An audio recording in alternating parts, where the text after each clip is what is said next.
Hello everyone, welcome to my channel. Today we are going to create this responsive portfolio website using HTML, CSS and JavaScript. The source code is available in the description. If you like the content, please do like, share and subscribe.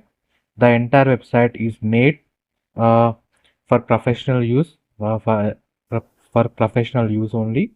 You can use it for your resume. You can showcase your projects over there, and it will be a very good impression for your recruiters for your first job that you are looking for. It is a very professional website, portfolio website, and you can make it. It's a very beginner friendly website.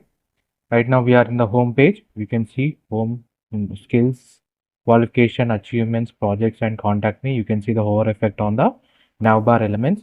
You can see the theme change button, that is to change from light mode to dark mode. When you click on it, you can change it from light mode to dark mode. It gives a very good functionality to this professional portfolio website. And you can see we have added our image exactly at the center, and we have the information, the biography.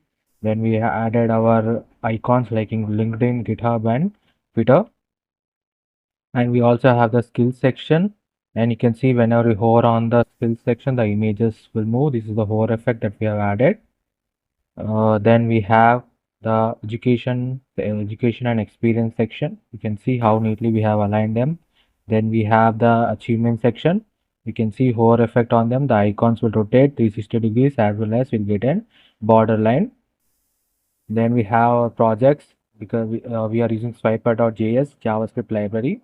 So we have this functionality that we have added. You can see, and you can see the demo button also. Whenever we hover onto it, the arrow will move forward. And you can see this is the contact me form. We have added the informations like our email, WhatsApp number, as well as Telegram. And you can see the border effect whenever we try to enter the data into the input elements. You can see border changes to darker color, that is focus element.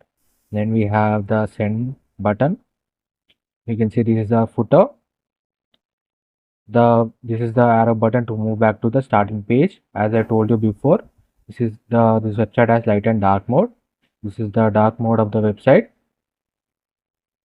and you can see how smooth transition is taking place. The animation is very smooth. How detailing I have done in this project. Is a very responsive portfolio website that you can use for your resume, for your first impression to your recruiters. It will give a very professional look to your resume also. The website is entirely responsive, that is, it is also available in mobile as well as in tab version.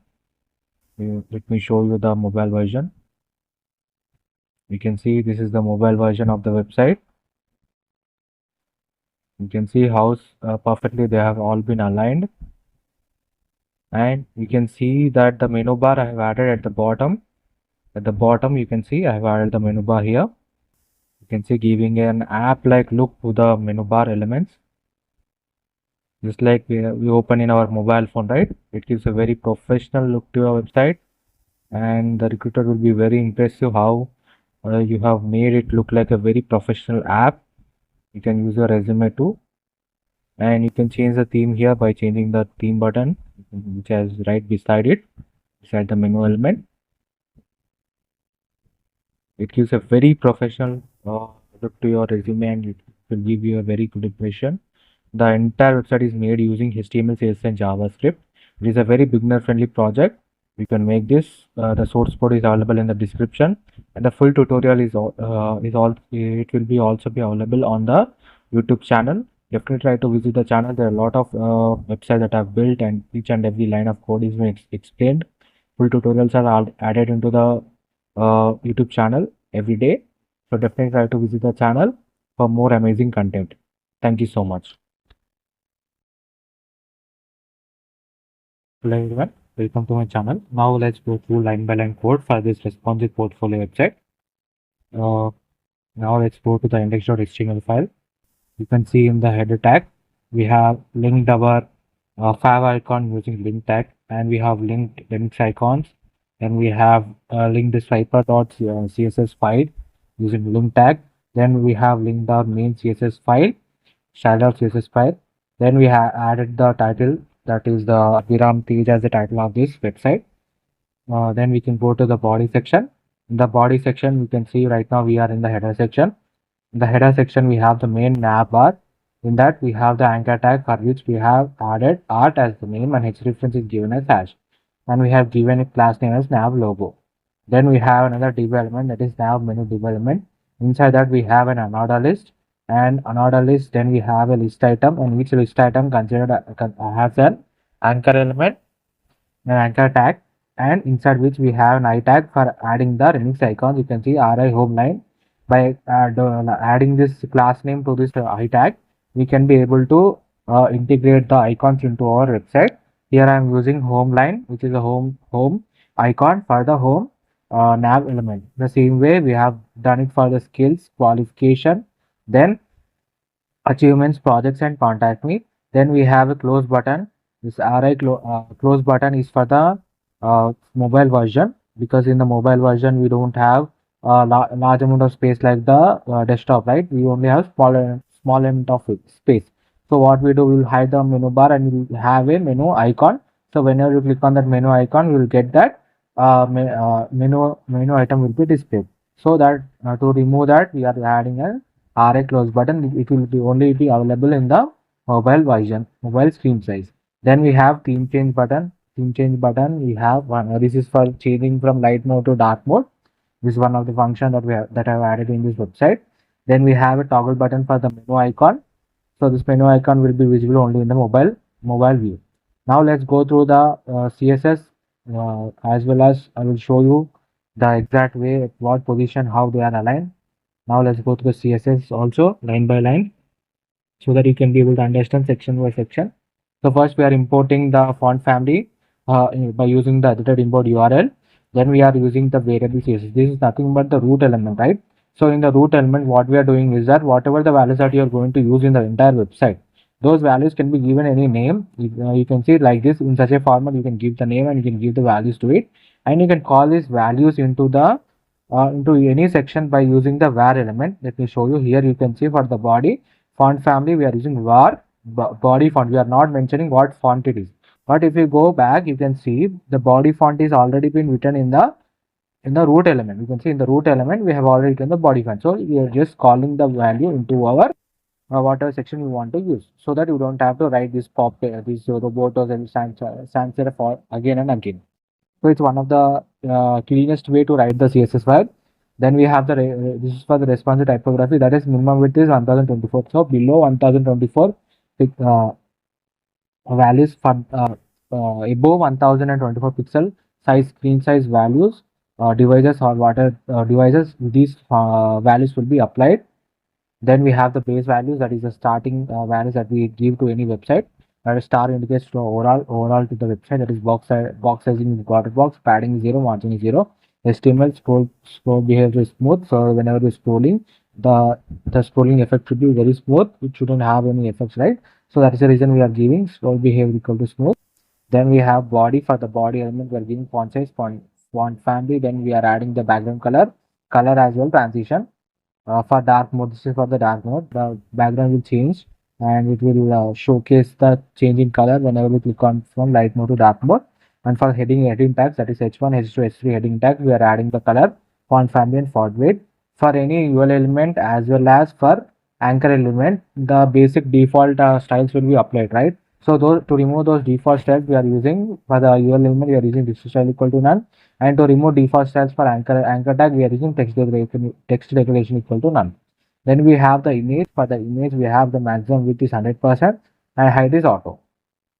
Then for the theme element, we are using these nav buttons. The display equal to flex, align items to center, column gap is 1.5 m. This is for the mobile version. So what happens is the nav buttons elements will be aligned with the top menu. We can see that it will be aligned exactly the center beside. You can see beside the menu elements, the theme button is located beside only exactly at the center of the exact row. You can see that. Then for the change theme, this change theme is nothing but for the icon we are given the value as change theme. You can see here. Uh, You can see here change the theme is the class given to this theme button that we have used in this website. You can see this button. For that, you are giving the font size, color, cursor pointer, as well as transition is given to it. Then for the dark mode, so this dark mode is nothing but whenever you click on this button, it will change into dark mode, right? So the dark mode should have some colors, different colors than the light mode colors. So the dark mode colors when it will be applied means that whenever you can let me tell you this. So whenever you click on this menu icon, you have this theme change moon icon, right? So whenever you click on this icon that is located at the top of the button, so what will happen is that if you go to the JS file, let me show you the JS JavaScript so that you understand it. Menu, this one, dark mode will be there, dark mode, light mode. You can see dark and light mode. So what will happen is that first we are taking an element. You can see element by ID theme button.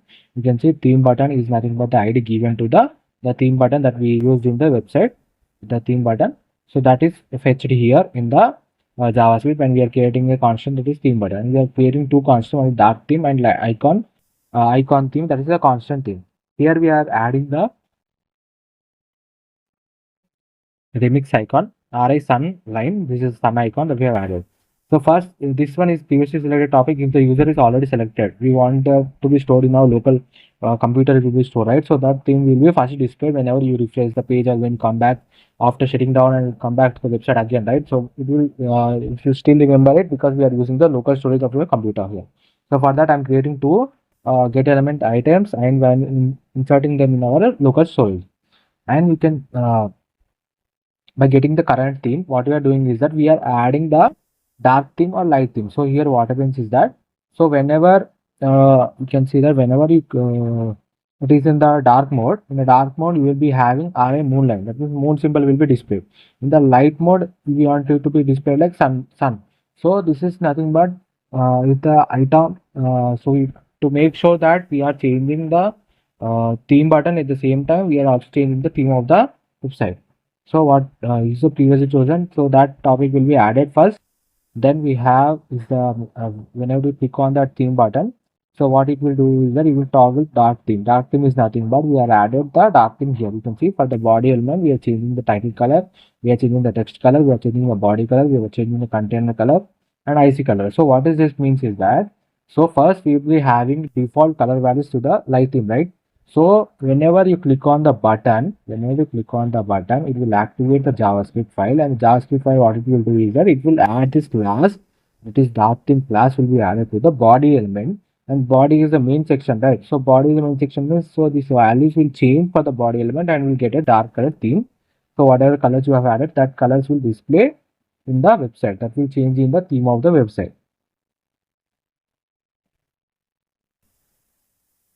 You can see here we are also storing those values using the local storage. So because whenever if the user is already changed to dark mode, if he kept the computer to sleep and came back and he opened the laptop again, so he can still have the same thing because we are using the local storage here, and we are making sure that we are saving it in our laptop, what thing that the user have already been chosen. Okay, next.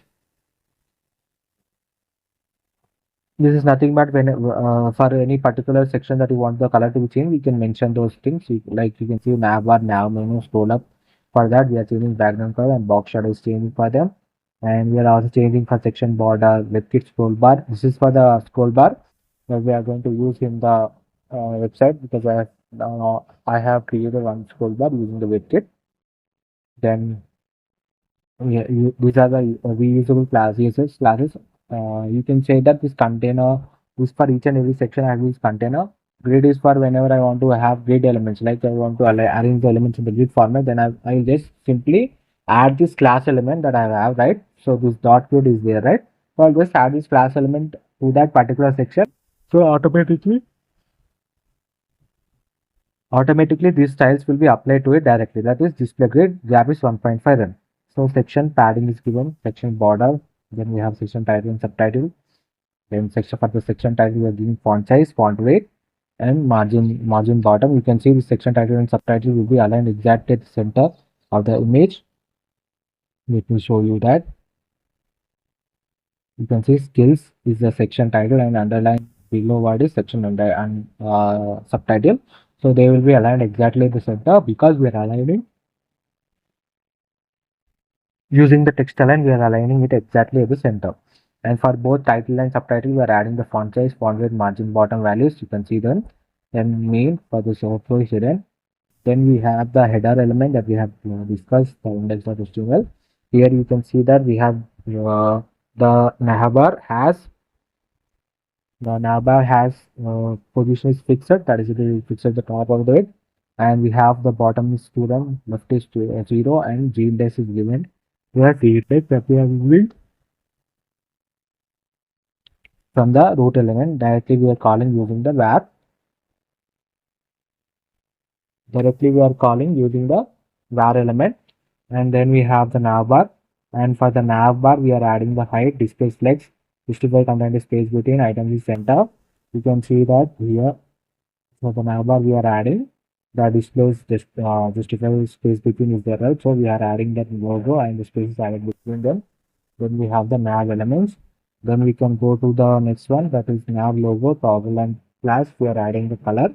A title color is added to them. For the nav logo, we are adding font family and font weight. Then for the nav toggle element, we are using display flex. Font size is 1.25 and cursor font is even to.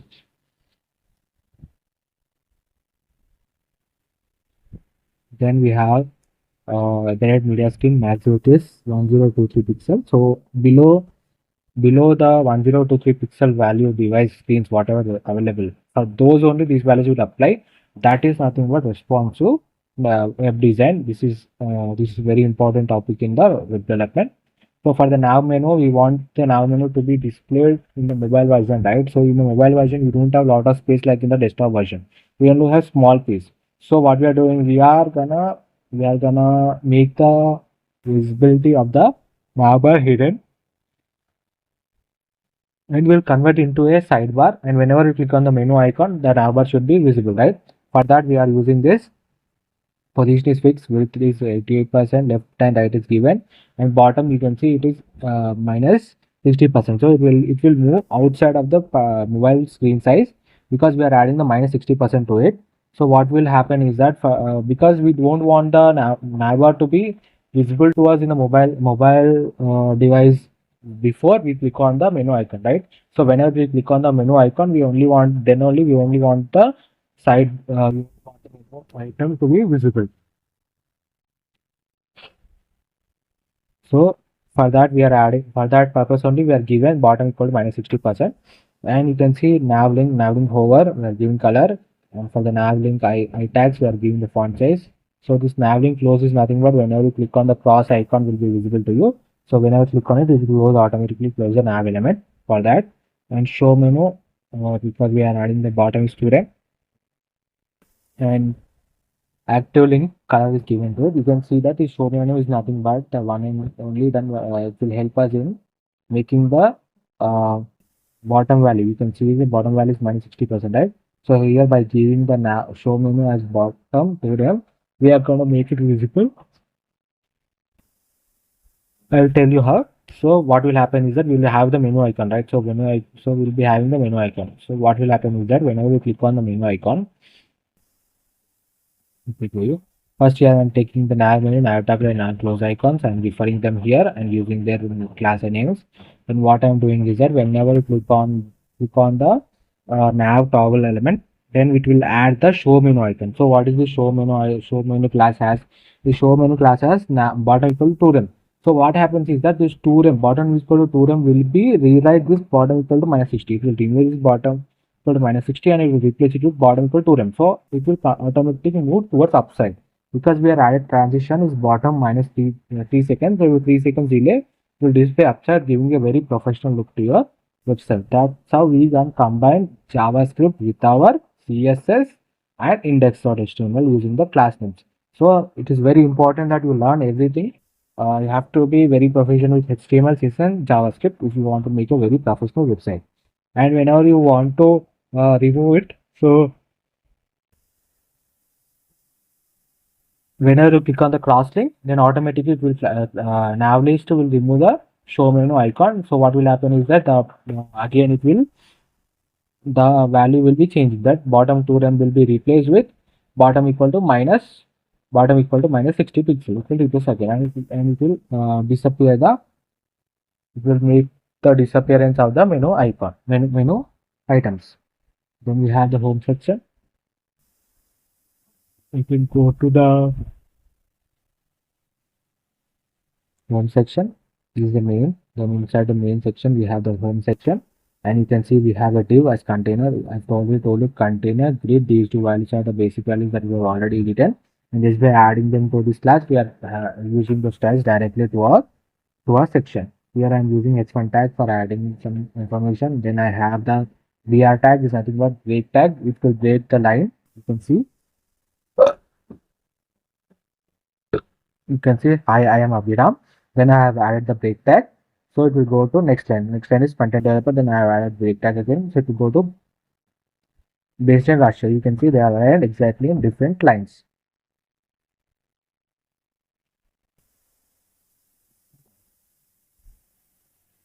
Then we have a div element. Inside that div we have portfolio image. Then we have added two images or SVG files, that is shape waves and circle. You can see here this one as well as this one.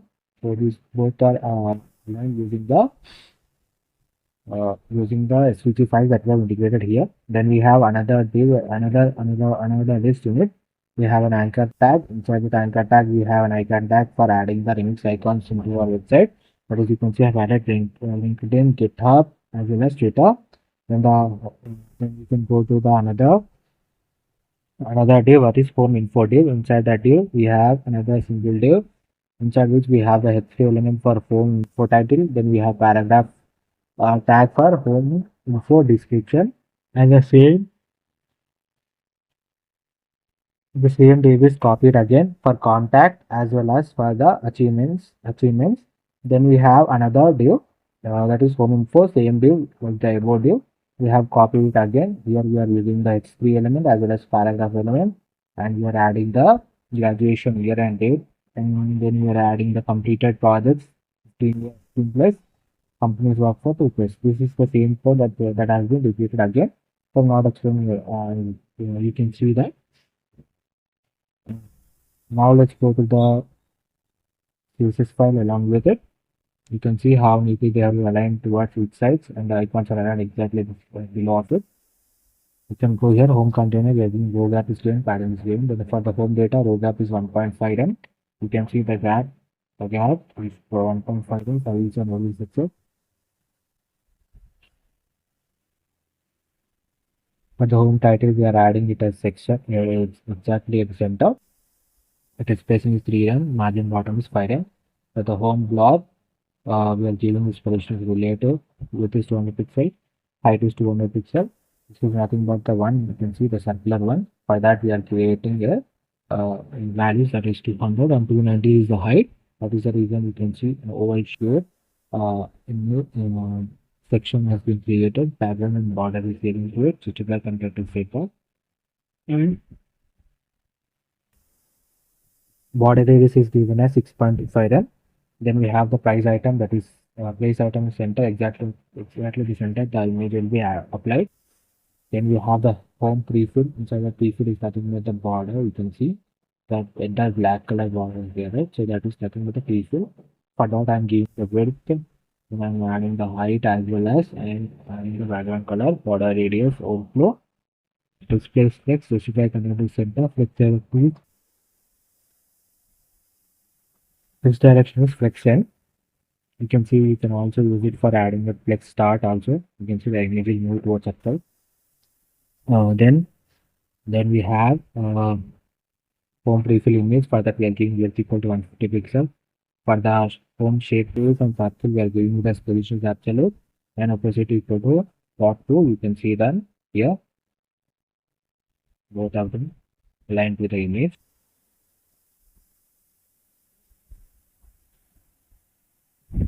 Then for the home shape circle, we are adding the width bottom. Then we are adding the height, transition is index. And for the social elements, we are justifying them at the exact root center and display given as flex. Column gap equal to 1.2, 1.25. You can see column gap is equal to them. Then we have the showing social link for each and every element. We are giving the font size, color, and transaction is given to them. And we want to change in color. So whenever you hold on to this one, whenever you hold on to this button, the buttons that we have, the social media buttons, it will change in color.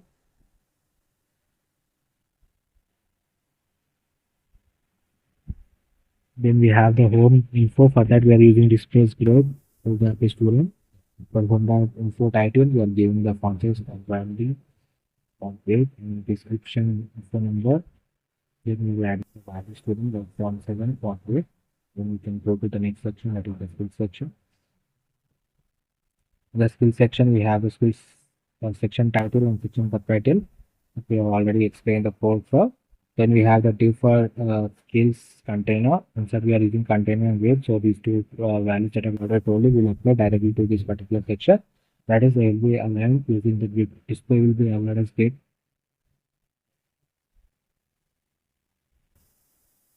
To these particular sections. Then we have a div. Main div, that is skills container. Inside that we have a stay element, that is a tick element. Inside which we have an I tag for basis icon as well as the name that is given as software developer. Then we have the skills info. Inside skills info, we have div that is copied again. Here you can see inside one div we have the image, this image, and inside H3 element we have the skills name and spare elements and skills subtitle. The same thing is copied again for 3 more times. You can see, and we also added the image to it. Then the entire code, that is skills info code, is copied again. It's copied again. The skills content is copied again. It will paste it again. For adding few more, that is computer fundamentals, in that we are using DSA, and we are using the same code that we are used for the skills content one. Okay, the CSS. Let me show you the image. So this is the skills image. We have two sections. One is skill section 1, which is software developer. Skill section 2 is computer fundamentals. Two sections of data. Then we can go to the standard CSS file.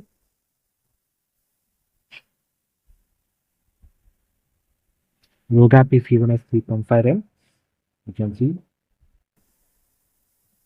the gap is 3.5 m.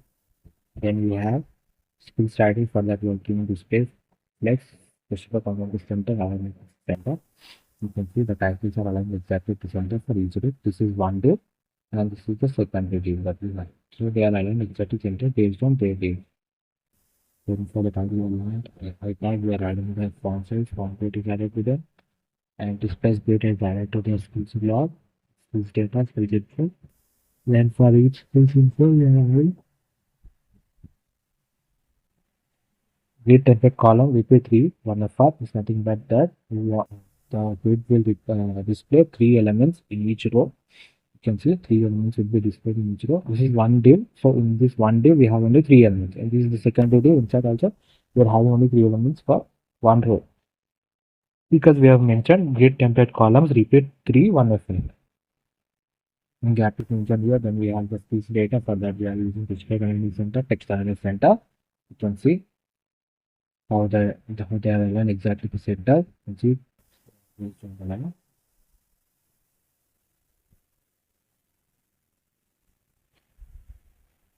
Then we have the skills blob. Skills blob is nothing but you can see the circular background, light background color is red. Blob is something with the skills blob that was created. By that we gave it the going to have background color, color is given. Place items in center, exactly at the center. The image will be exactly at the center.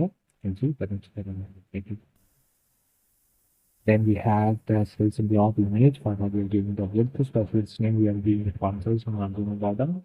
And for skills subtitle we are adding the console. Then we have an animation for skills. That is whenever you hover on it. So whenever you hold on to this animation, it bounce towards upside, up and down. That is it will move from up and down with a small gesture. Will be done. That is when by using these keyframes. You can see bounce skills. So at 0% it will transfer will be 0. At 20%, it will translate 5 towards minus 6 pixels. That is, if we go downside, then it will at 40%, if we come back to 0%, then it will go to minus 3 pixel. In the 60%, it will come back to normal, and at 80%, with 80%. You can see this is how we add an animation by using the keyframes and giving that name. This is the name of that particular function, and we are adding that animation using the animation type, and we are adding that name here. And you can mention the time delay that you want to give, that is 0.6 seconds. Then we have the qualification. The qualification section. The qualification section, we have the same one, that is the element from section title and span element from section title. Then we have the main container, which is the qualification container. Then we have the main qualification content div, inside which we have next to element. Inside that we have an array, that is the text icon that we have indicated using the tag, and we have given the name to it. And then we have another div element, that is qualification info. Inside that we have a div with H3 element and having the dashboard technology BTech is the qualification name. Then we have this span elements when we store the qualification country and when we store the qualification year. Then the same div element is copied again. You can see this div. This div is copied again for 2 more times, and this entire qualification, this entire qualification is copied again for qualification 2. Here above I have added the qualification for my education. Then now below I am adding the qualification for my experience. So what experience that I've got is same code is here. I'm just giving the information. And then we have an image, that is qualification image that we have added. You can see that image here.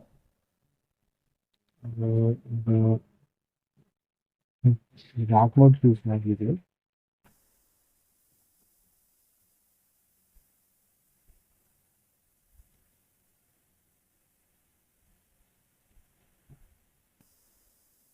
You can see that next we can go to the style of CSS file. Here I am giving version related for the container. I am giving geograph is 3.5m. You can see 3.5m is geograph.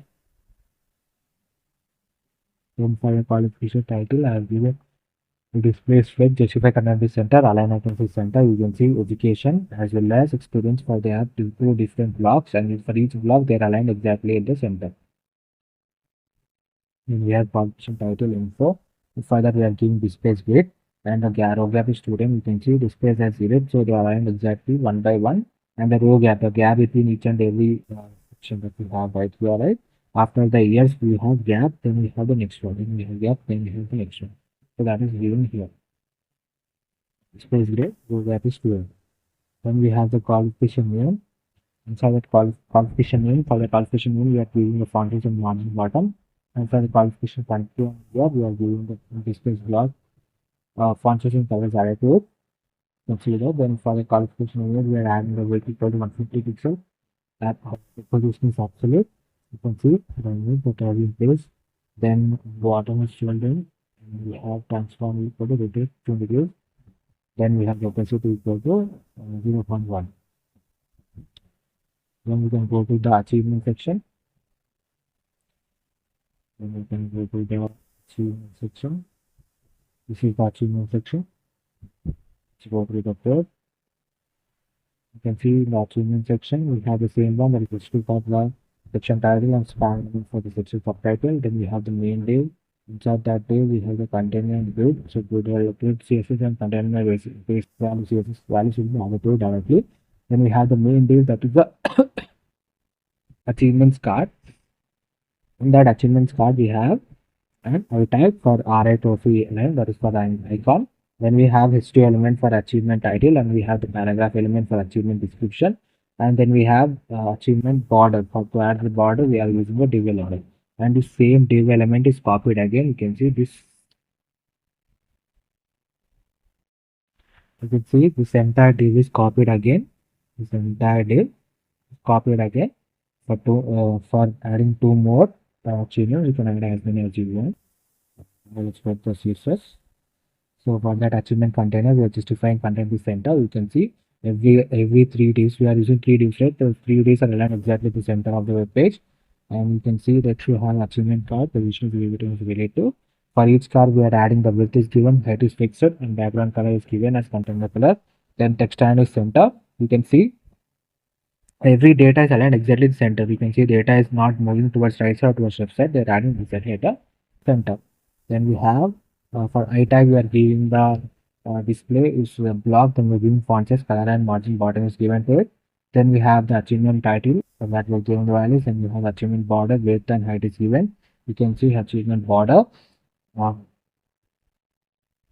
then we have is that hover effect. Whenever we hover on to the achievement card, it will rotate 360 degrees. The icon will rotate 360 degrees. You can see that when you hover on to this icon, the cup icon will rotate 360 degrees because we are added the hover effect. And whenever you hover the hover effect on the card at the same time will also show the border value will become 1 because you can see here we are creating an achievement border but we are keeping opacity 0. So opacity 0 means it will not be visible to our human eye. So what we are doing is that whenever you hover on to the card element, we are making that opacity equal to 1 for the achievement border. Then you can see that you can get a border line. You can see this border line is not there for the remaining two. So whenever you hover on to the card element, the trophy will rotate 360 degrees as well as the border will display. That functionality is added here. Then we can go to the project section. This is the project section we have. Then go to project section, then we have HTML element for section title, then we have the span element for the section group subtitle, then we have the main container div, then we have another div for the project container. Inside that we have each and every div.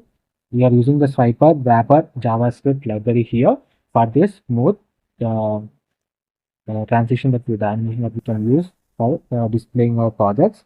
That is the reason we are using this swiper wrapper. And we are giving the project one. You can see for the project one div, we are creating the first div. Inside that we have the image, project image, then we have a div inside which we have the span element for adding the subtitle of the project, and we have the title of the project. Then we have an anchor tag to add the I tag inside it, that is the arrow right icon as well as demo link. You can also add any reference to that particular project by adding them in the H reference. So the same project one is copied again for 2 more times. Then we have added a div element for the side for arrows. You can see these arrows here. One is for the right side, one is for the left side. So that is the reason we are added arrow right side and arrow left. So these two divs act as arrow elements. As a swiper pagination is the div that is created for adding these 3 dots. You can see at the bottom. That is nothing but the swiper pagination div that we have created here. Then we have contact section. So first let's go to this uh, project, right? So let's go to the stylus CSS for the project element. The project container overflow is initial, display is equal to grid for the grid, and justify content is center. You can see the project aligned exactly at the center, and we have the project image. For that we are giving the width, the border radius is given, and margin bottom is given to them. You can see the border radius, background border radius, we are getting curved, slightly curved edges to the image.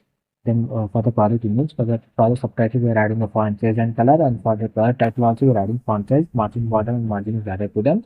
Then for the project button, we are using align flex. We are aligning them exactly at the center. Then you can see for the project button I tag, you can see this icon that we have, right?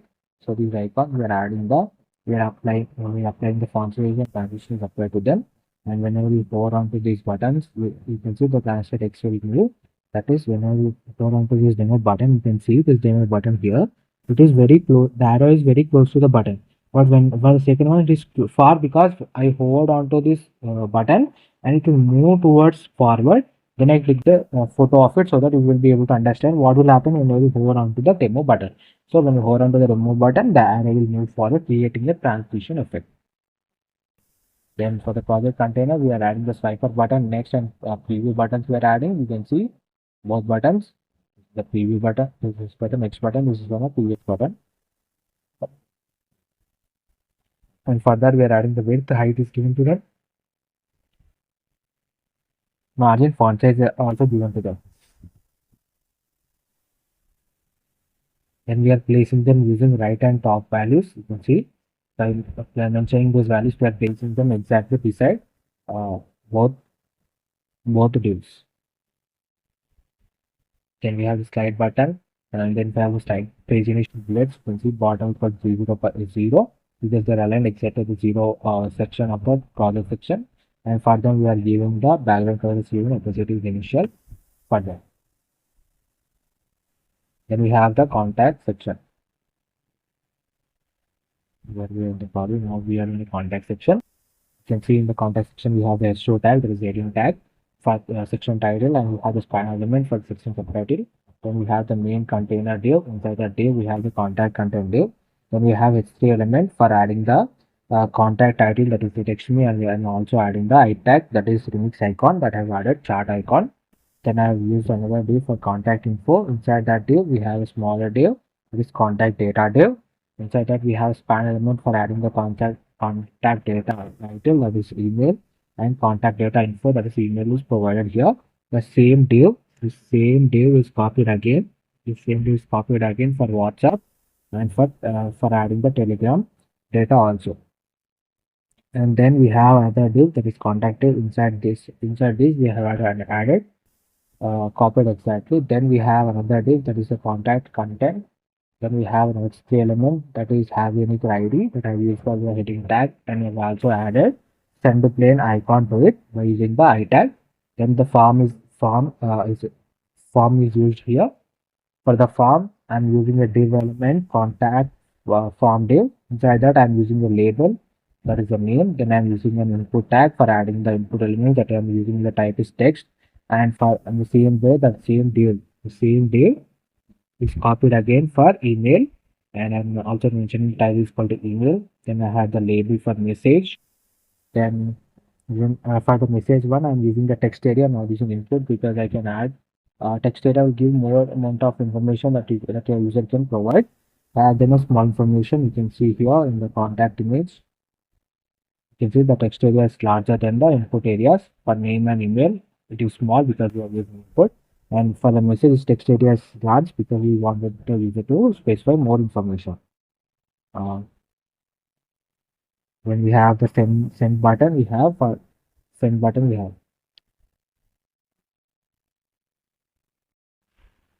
Then let's see that we go to the footer element. The footer we have the footer named it, that is with the footer title using HTML element. Then we have the paragraph tag. Then we have another list for the links that we have added using the links list title and anchor tag, and we have referred to using them as a reference so that we can read about that particular section. Today I'm only adding home, skills, and project section in the footer element. Then I have the another list, that is the footer social elements, which I'm using anchor tag, and inside that anchor tag I'm using an I tag, that is icons, that I'm adding Unix icons, LinkedIn, GitHub, as well as Twitter. Then I have a span element to add the copyright always user button for the footer element. Then I have the scroll up anchor tag, that is will be available in the website, that whenever you click on this button, it will move back to the starting slide. Then I have linked to the scroll reveal JavaScript library using the script tag. I've also added the swiper bundle JavaScript library. Then I've also added the uh, email one is for adding the email. Then one is for then the main JavaScript file, that is main JS. This is JavaScript file. Now let's go to the contact. In the contact, you can see that we added the container, and then we have the contact title, that is display flex. So you can see that's the contact image. I show the image. The contact name and is added exactly with the center. You can see along the item justify cover the center. Column gap is given to it. Font size font weight will apply to it. And for the tag, we are adding the font size and font weight added to them. And the info, data, and form, we are adding display split. So they are aligned exactly. The quick format you can see. Then we have given for the contact data. Then we have contact data title and info product. We are adding the font size, font family, color. And for the contact button, we are adding the maximum width, and we are adding the display align items center, color, and font size is given to them. Then we have the contact button, and then we have the contact button is over. So whenever you go onto it, the eye will move forward. You can see this arrow icon will move forward. because we are giving transform translatic x is equal to 0.25 m. Then we have the contact form, the disposition is relative, and we have added them. Then we can go to the contact form input. So the input is nothing but, so whenever we click on this button, whenever we want to enter any data into it, so it will the border will change. The border will change. Then we have the power effect. Then we have the contact button. You can see font size, font weight, cursor, outline values are only given to it. Then we have the status color. Color red, color blue is given for the status. That whether the information is given is the correct one. Then we have the footer. For the footer, we will add a text in the center. You can see the footer, they are aligned exactly in the center. All items, links and everything. Then font size, font weight is given. Footer social and footer link, we are adding display scope, justify contact is center. You can see the links that I have added, that is form, skills and projects, as well as the social icons. They are aligned exactly the center of the web page. Then we have for links, social link item, and whenever we hold on the link, we are going to translate why that is remote website. Then we have the footer copy element. Then we have the social scroll bar. To create our own scroll bar, we are going to use the webkit scroll bar here, and we are mentioning the width of the scroll bar. You can see this is the width of the scroll bar. Then we have the border radius, and we have the background color is given to it. And the hover effect, you can change the background color is changed. You can see here also, VS also, when I hover onto it, the color will change into light by little more light. You can see this is scroll up button that we have added at the bottom of the page. In the bottom of the page, we are added this scroll up button, right? So that button, what the button is nothing but whenever you click on that button, it will move you back to the starting page. For that, we are adding the font size values, and then we have the breakpoint that is for the responsive web design. Responsive web design is nothing but first you create the website in mobile version or in desktop version, then you will change those values. Small changes will be there, not padding values, the display values that will change, because in the you can see, because we are, this is the desktop version, right? So a lot of space you are giving display grid and you are aligning them one beside another, but in the mobile version you don't have that much space, right? So in that, what will happen is that we have to change the value, that is display grid. We will align with template column will be given as 1, repeat 1 after another. That means this will come first, then below it will end, the form will come. So we'll change that values will be changed in the responsive web design by mentioning the width of that particular device. You can see max width responsive at 240 pixel and below values only it will apply. Zero screen size values it will apply. You can see grid template column will be equal to 2. You can see we have maximum changes will be that margin border change would be there. No new values are added here. Only for them only we are changing. You can see grid template column is 1FR, 2FR, and 1FR. It will based on the size of the screen. It will change. The column values will be changing. The display values, most of the time the display values will change. For large device, this is for the large device. For that, the menu bar will be added. You can see background color, box shadow. Max of the time you will not be adding any new code here. Only you will change the display values will be changing.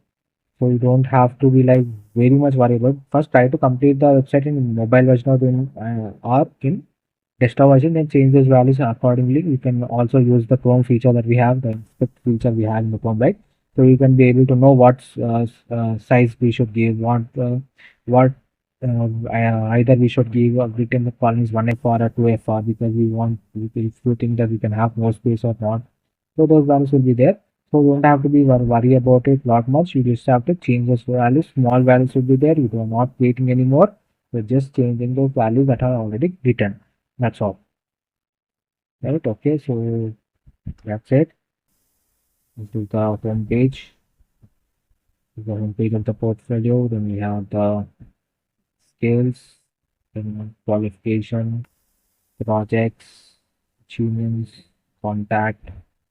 Complete one page 1, 2, and 3. Thank you so much for watching this video. If you like the content, please do like, share, and subscribe. And please let me know in the comment section. And the source code is already in the description. Please do like, share, and subscribe. Thank you so much for watching this video. Thanks a lot.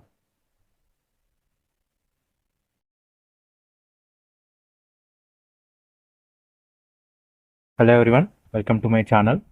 Today we are going to create this responsive portfolio website using HTML, CSS, and JavaScript. The source code is available in the description. If you like the content, please do like, share, and subscribe. The entire website is made uh, for professional use, for professional use only. You can use it for your resume. You can showcase your projects over there, and it will be a very good application for your recruiters for your first job that you are looking for. It is a very professional website, portfolio website, and you can make it. It's a very beginner friendly website. Right now we are in the home page. We can see home, skills, qualification, achievements, projects, and contact me. You can see the hover effect on the navbar elements. You can see the theme change button, that is to change from light mode to dark mode. When you click on it, you can change it from light mode to dark mode. Gives a very good functionality to this professional portfolio website. And you can see we have added our image exactly at the center, and we have the information, the biography. Then we added our icons like in LinkedIn, GitHub, and Twitter. And we also have the skills section, and you can see whenever we hover on the skills section, the images will move. This is the hover effect that we have added. Then we have the education and experience section. You can see how neatly we have aligned them. Then we have the achievement section. You can see hover effect on them. The icons will rotate 360 degrees, as well as we'll get an borderline. Then we have our projects, because we are using swiper.js JavaScript library. So we have this functionality that we have added. You can see, and you can see the demo button also. Whenever we hover onto it, the arrow will move forward, and you can see this is the contact me form. We have added the informations like our email, WhatsApp number, as well as Telegram. And you can see the border effect whenever we try to enter the data into the input elements. You can see border changes to darker color, that is focus element. Then we have the send button. You can see this is a footer. This is the arrow button to move back to the starting page. As I told you before, this website has light and dark mode. This is the dark mode of the website, and you can see how smooth transition is taking place. The animation is very smooth. How detailing I have done in this project. Is a very responsive portfolio website that you can use for your resume, for your first impression to your recruiters. It will give a very professional look to your resume also. The website is entirely responsive, that is, it is also available in mobile as well as in tab version. Let me show you the mobile version. You can see this is the mobile version of the website. You can see how perfectly they have all been aligned. And you can see that the menu bar I have added at the bottom. At the bottom, you can see I have added the menu bar here. You can see giving an app-like look to the menu bar elements. Just like we open in our mobile phone, right? It gives a very professional look to your website, and the recruiter will be very impressive how you have made it look like a very professional app. You can use your resume too, and you can change the theme here by changing the theme button, which is right beside it, beside the menu element. It gives a very professional look to your resume, and it will give you a very good impression. The entire website is made using HTML, CSS, and JavaScript. It is a very beginner-friendly project. You can make this. The source code is available in the description, and the full tutorial is all. It will be also be available on the YouTube channel. Definitely try to visit the channel. There are a lot of websites that I've built, and each and every line of code is being explained. Full tutorials are all added into the YouTube channel every day. So definitely try to visit the channel for more amazing content. Thank you so much. Hello everyone, welcome to my channel. Today we are going to create this responsive portfolio website using HTML, CSS, and JavaScript. The source code is available in the description, and the website is also available in mobile tab versions, and the website is also added with a function that is light and dark mode. And now let's try to go through the website.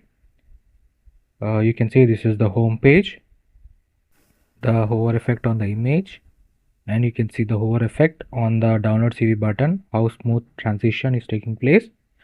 And you can see the change in theme button. This is the change in theme button that we have added, and you can see right now we are in the light mode, and we can go to the dark mode again by clicking on it. Let's go to the next section, that is about me section.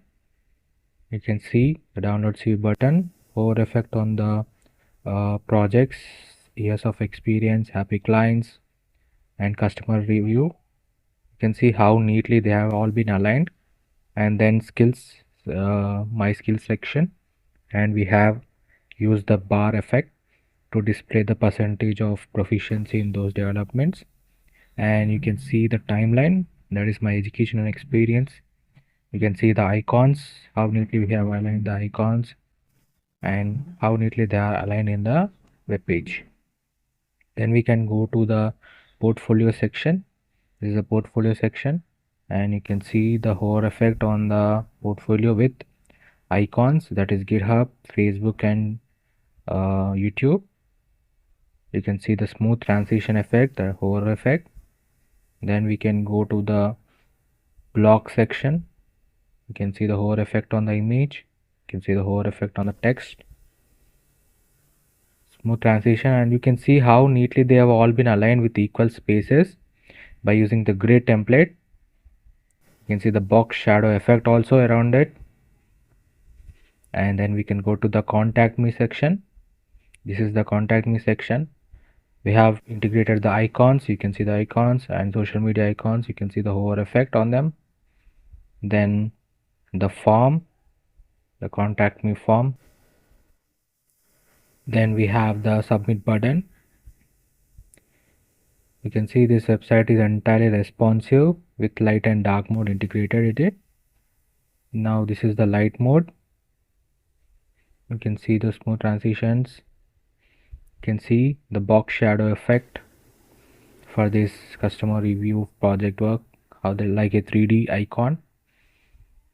You can see the skill section and timeline. Then the portfolio section, you can see the hover effect on the portfolios. Then blog, you can see the 3D card effect. You can see when you hover onto it, the box shadow is taking place and it gives a very 3D look to your block section. You can see the box effect, shadow box effect. Then we can go to the contact me section. You can see the smooth transitions. This website is entirely responsive, that is, it is also available in mobile as well as in desktop tab versions. Let me show you. This is the desktop version as we are seeing now. Now let's go to the mobile version.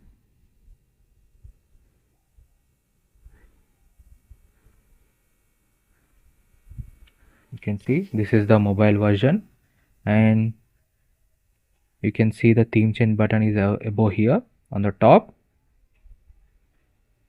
and the menu bar is below. You can go to the next section. This is the about me section, skills, my timeline. Then we can go to the next portfolio section. You can see how neatly they have aligned based on the size of the device. Everything is aligned perfectly. You can see the smooth transition also. We have used JavaScript library for that. This light and dark mode gives a very professional look to your website, and it will be very comfortable for the recruiters when they see very much functionalities that have been added to your professional portfolio website. So it gives a very good opinion for the recruiters. Definitely try to build this project. The source code is available in the description, and you don't have to worry about anything. Just it's very beginner friendly. The full tutorial will be available on the YouTube channel. Please do visit the channel for more amazing content, and if you like the video, please like, share and subscribe. There are a lot of tutorials available on the YouTube channel. If you like the content, please do visit and subscribe. Thank you. Hello everyone, welcome to my channel. So now we will go through line by line code for this responsive portfolio website, as you can see here. Now let's go to index.html file. So this is the index.html file. We have the meta tags. Then we have the title tag for adding the title of the website, that is responsive portfolio. Then we have linked our style.css file using link tag. You can see here, this is our style.css file. Then we can go back, and here we have integrated our fonts, that is Google Fonts. Then we have added JavaScript library, CDN, JS, Cloudflare, font awesome, external link to our website for adding the icons to our website. Then we have added the font family, that is Poppins, Google font family. Then by using the link tag, then we can go to the body section. The body section, right now we are in the header section.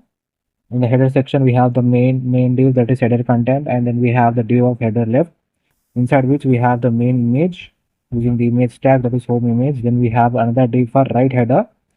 In that we have the h1 element, that is the heading element, that which has I am span element to enlarge the data or to make some bold changes. We use span element. You can see here in the image that Abhiram is colored differently uh, to the other content, like I am a web developer. So for that we use span element to separate those elements so that we can apply changes to them that we don't want to apply to others. Then we have paragraph tag. Then we have our div element for buttons, inside which we have an anchor tag and inside which we have span elements. One is download CV button and another one is FA download, which is an icon, font awesome icon that we have integrated. You can see here in the image this download icon beside download CV, this icon. Then the header section ends here. We can go to the CSS likewise section by section. So right now we are adding the default values, that is margin is 0, padding is 0, box sizing is border box, is to style equal to none.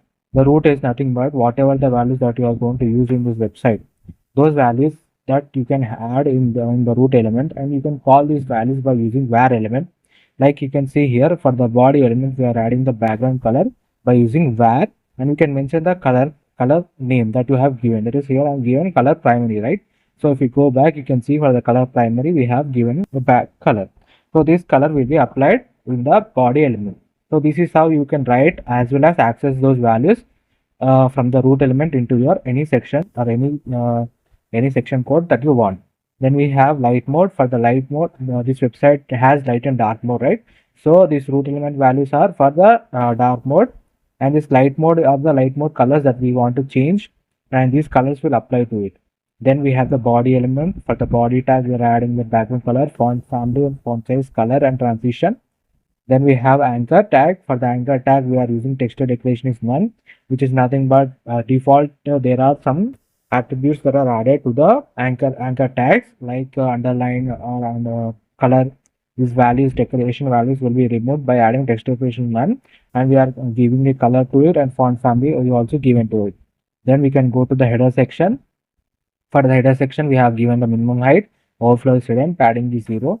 Then for each and every section that we have in this entire portfolio website, we are giving minimum width to it, and minimum height, minimum width, position is absolute, left is 0, right is 0, padding is given to them.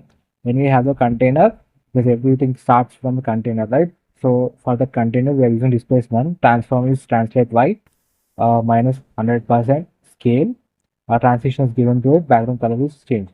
Active is for the so this is active, display block, animation is appear, is easy now, transition translate by x translate x y equal to 1. So this active is nothing but whenever you click on the buttons, right? You can see here, you can see if you click on these buttons towards the right side, you will get, and each and every section will be visible to you. Right now we are in the home section. You can see home section is colored. Then we have the about section, right? In the about section button, the second button, if you click on it, the about section will be visible to you. So how that possible means that you can go to the JavaScript code. You can see here what I'm doing. I'm creating a function. For that, what I'm doing is that I'm adding a control service button to each and for each button. I'm adding an event listener. You can see here add event listener click. And what happens whenever you click on that event listener, the query selector dot active button classes dot remove active button. So what happens is that whenever you click on the buttons that we have in the main home section, it will add the active list. It will for whatever the active button list are there, right? For them, it will remove the active button, and it will add and it will also change the active to remove the active list also. You can see here we are removing two things and from each and every section.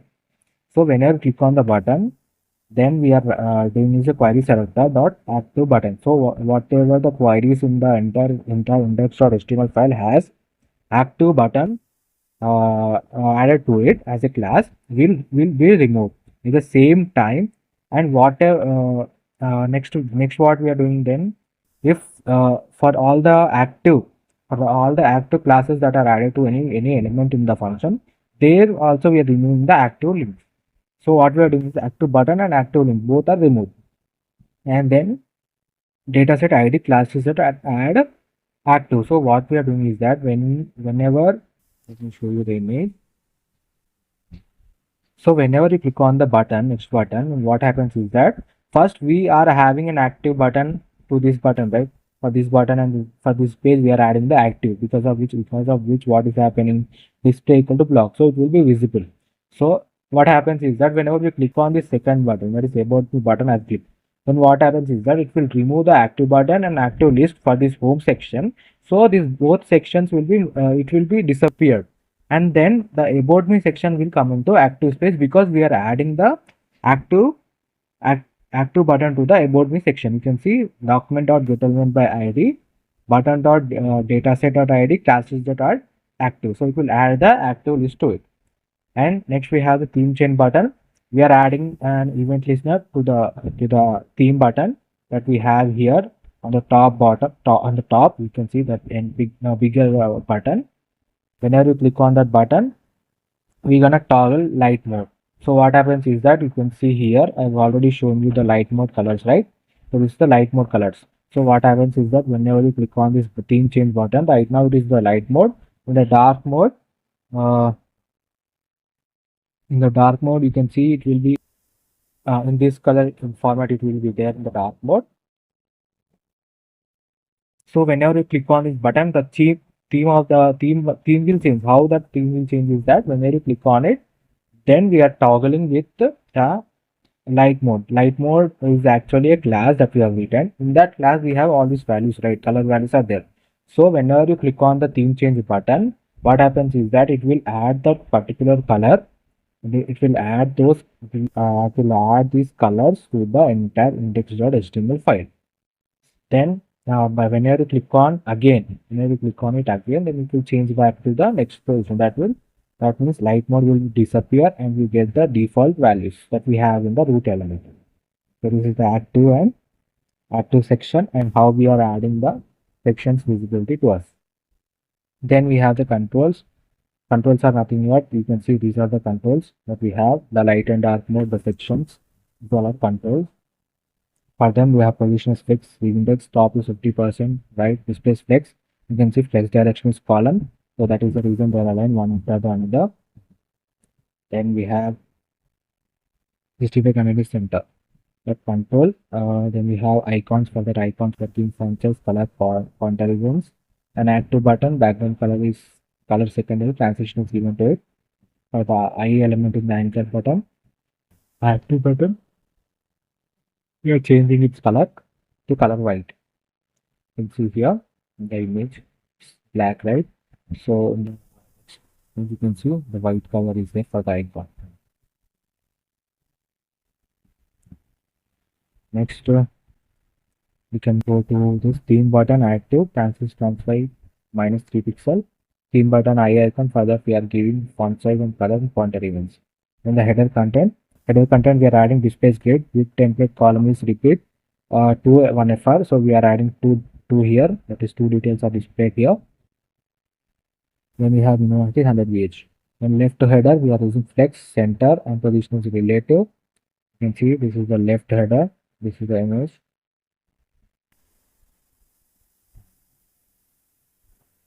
Then we have header, left header, which H store, H shape. For this also we are adding the transitions. You can see the shape behind the image. This image also has a transition effect uh, for the website. For that we are adding the clip path and all of this. Then we have image. For the image we are adding height, width, margin, background color and transition. Then we have image tag. Whenever you hover onto the image, the color will change. You can see right now it is in white color, but whenever you hover from it, we will change back into gray color. Then we have right header, display flex, projections column, center, and 18 pixel padding guide. You can see this is for the right data. That is, I am Abhiran, I am the web developer. This data and download CV button. For the name span element, we are adding the color. You can see we are adding this color for the span element, and because of this, Abhiran will get a pink color. The paragraph element, margin and line height is given. Line height is nothing but so the gap between each and every line is there, right? That is the line height. Then we have the about section. Then we can go to the about section. In the about section, we have the main title about me, and by using the span elements, where you give me button, so special grade. Then we have my skills, which is also in span. Then we have the main div, that is about container div, and that we have left about, that is h1 heading tag, and then we have paragraph element, in that we have added some data.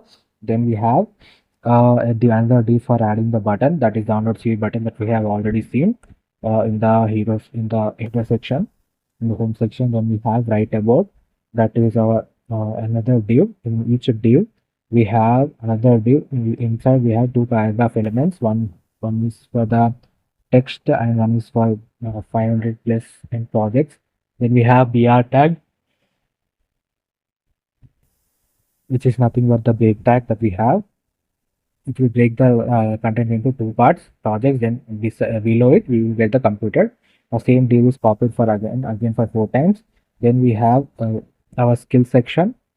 You can see when we have the skill section, in the skill section we have the heading, h4 tag for heading, that is my skills. Then we have the main div, that is progress bar div, inside which we have the div as progress bar.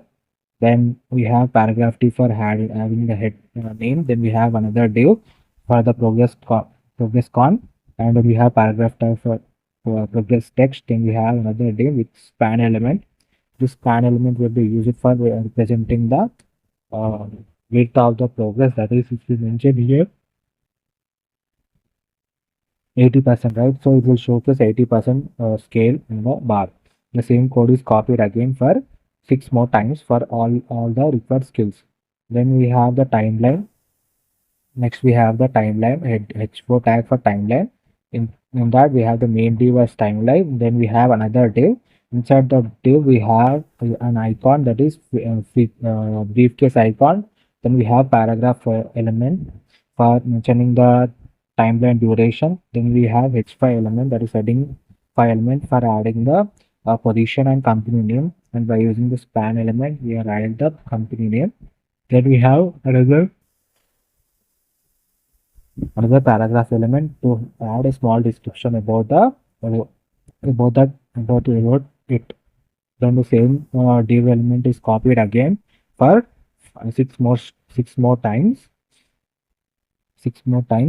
Then here the section ends. Let's go to the about image. This is the about section. Then go to the upper container display blade. Column repeat is 2 1 fr. You can see here we have two. That is, one is the left hand and one is the right hand. In the left hand we have the data, and the right hand we have the details by using the each and every div. We are having all different types of divs, right? So we are getting 4 different boxes.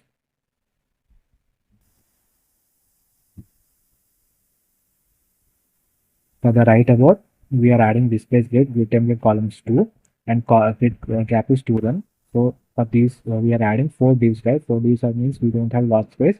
So we are using the grid template column to have only 2 beside each other, and we are having 2 m of gap between them.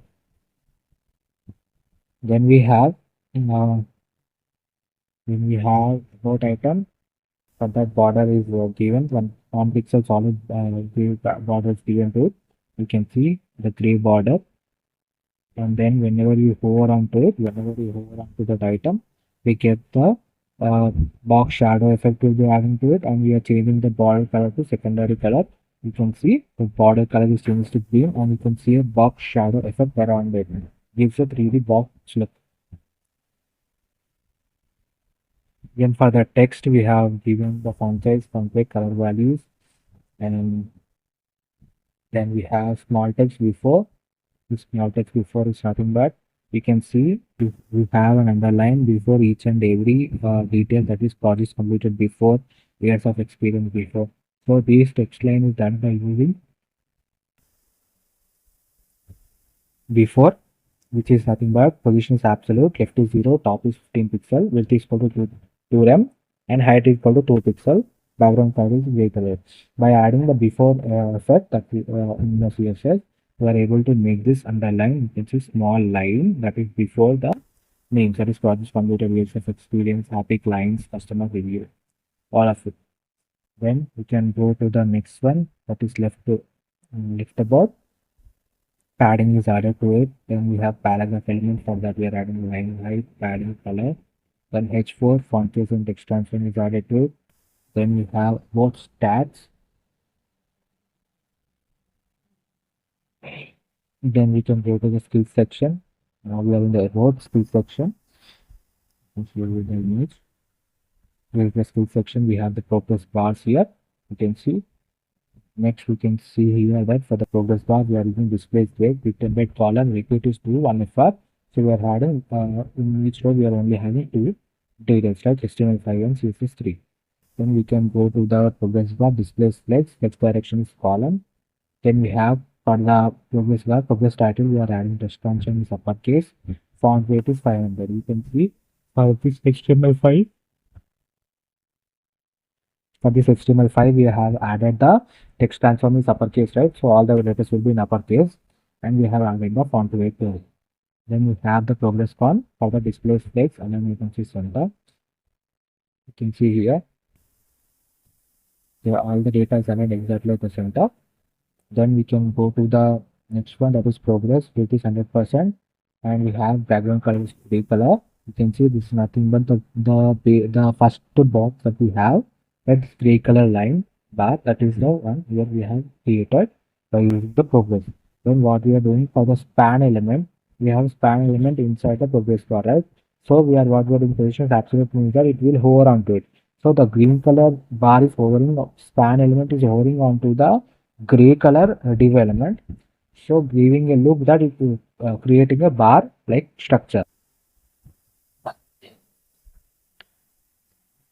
For that only we are mentioning the values here, and by mentioning the width value here we can specify how much width we have. Then for each and every section like HTML, CSS, JavaScript, React, Code, Python, we are mentioning the width to it, and based on that width the bar, span bar will be appear, that is green color bar will appear. Then we have title and before. For that title we have added it, and then absolute. Then we can go to the timeline section. The timeline, I think it's education. Yes, this is the timeline section. You can see how neatly they are aligned. Now let's go to the CSS. We are using grade and template repeat column is 2, so we are adding 2 elements. We need only 2 div elements are all added, one beside the another. Then we have the timeline item is position is relative. Padding is given to it. Border left is given. That is 1 pixel solid. You can see here. You can see here this line. It is nothing but the line that we have created here by using the gray color. That is the timeline item. Then we have timeline icon. For that icon, we have given color. You can see here. This is the one. The icon that we have, the briefcase icons. For that, we are giving position is absolute and left. We are using left and right values. We can position the icons. in our website, we can position the icons using the left and right, left top and bottom values. Then we have the icon. We have inside the font size. Then we have the duration, and for the duration, uh, inline duration is nothing but you can see the present data. For that we will be padding. Then we have given background color is gray color, border code is 15 pixel, display is inline block, font size is corresponding, text transfer is uppercase, font weight is equal to 500. You can see here that return 16% is 2009 to 2018. These all are values are nothing but the duration value, that is the time that we have written. Now next we have H511 for where we are adding the details. Then span, we have added the color, font weight and font size. In paragraph element we have added the color. Then we have code text. For that we have added the padding on text color. Then for the portfolio we have added the display square. Then good template column is repeat 3. This is for the portfolio, right? So we can go to the next section, that is portfolio section. You can see here we are right now in the portfolio section. We have the main div as main title, which we have already gone through. That is my portfolio and my work. You can see the image here. So you can see my portfolio, and behind it you can see the my work effect that we have done, given very professional with code. Here we are adding the main paragraph. Here is some my professional work paragraph tag. Then we have the main div, that is the portfolio's div, inside which we have a div that is portfolio item. For every single project that we have written inside it portfolio item, and we have the main div inside which we have the image view. Then we have image icon for adding the image. Then we have the div for hover items. And then in which we have H3 heading element for the project source. Then we have the div for icons, that is GitHub icon by using the I tag. We have added the Facebook icon as well as YouTube icon. The same code is copied again for different projects that we have used here. I have repeated it for like 6 times for 6 total 6 projects that I have added. And you can see here, this is the one. For you can see when we hover onto the project image, you can see the progress project source, and we are able to see the icons that we have integrated, that is GitHub, Facebook, as well as YouTube. You can go to the styles now.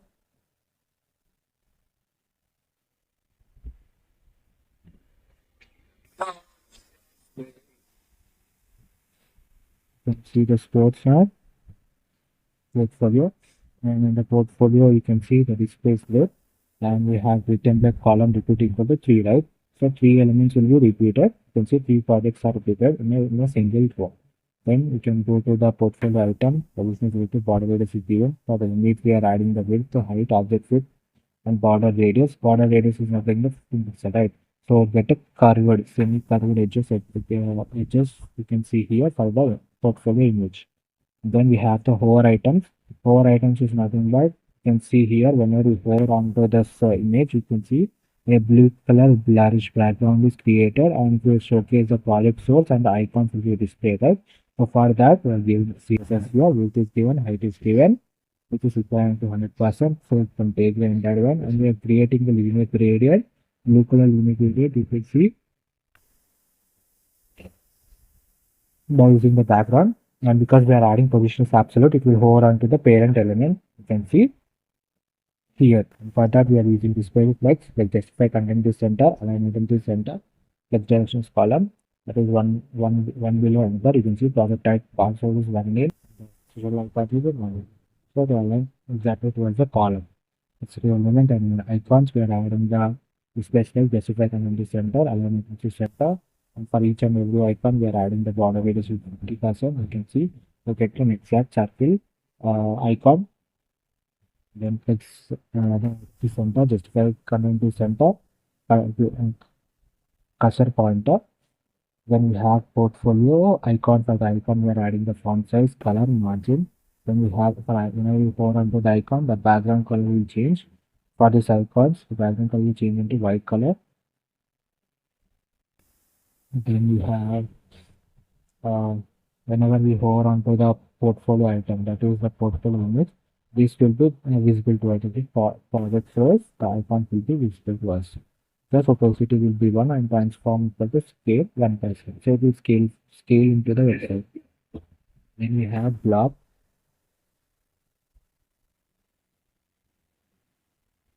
You can go to the block section. Inside the block section, we have the main div, that is the main title div, that is my blog and my blog. And then we have the main div, which is blog, inside which we have the div with class name as blog, and then we have an image tag for adding the image, and we have the div that is blog text, h4 heading element, and p is for paragraph element, and the same block div is repeated again for 6 more times, where we can add 6 block elements. Let me show you the blog image. So this is the blog image that we have, and you can see whenever you hold on to it, we can get a box effect around the section each of that we have, and the image will scale. So let's now go to the CSS. So here we are also adding the grid, displays grid, and grid template column is repeat 3 1fr. So we are adding 3 divs in one row. And you can see that for each and every block we are adding the background color is added, border row this is 5 pixel, box shadow is given to it. You can see the box shadow around the each and every box that we have. Then whenever you hold on to the block element, then the box shadow will change at the same time. Transition also will take place for the image, that is you can see here the image will be moving out of it whenever you hold on to it. You can see here image. Then we have the block text for the margin padding and border the top is given. Then we have h4 element, and whenever you hover onto the h4 element, you can see the heading element. You can see it will change into from white color to it will change to green color. You can see here because we are added h4 element, however color equal to secondary color will be added to it. For the paragraph element, we are adding the color of gray. Line height is given. Padding bottom is 120. Then we have the contact form. Can go to the contact. This is the contact me.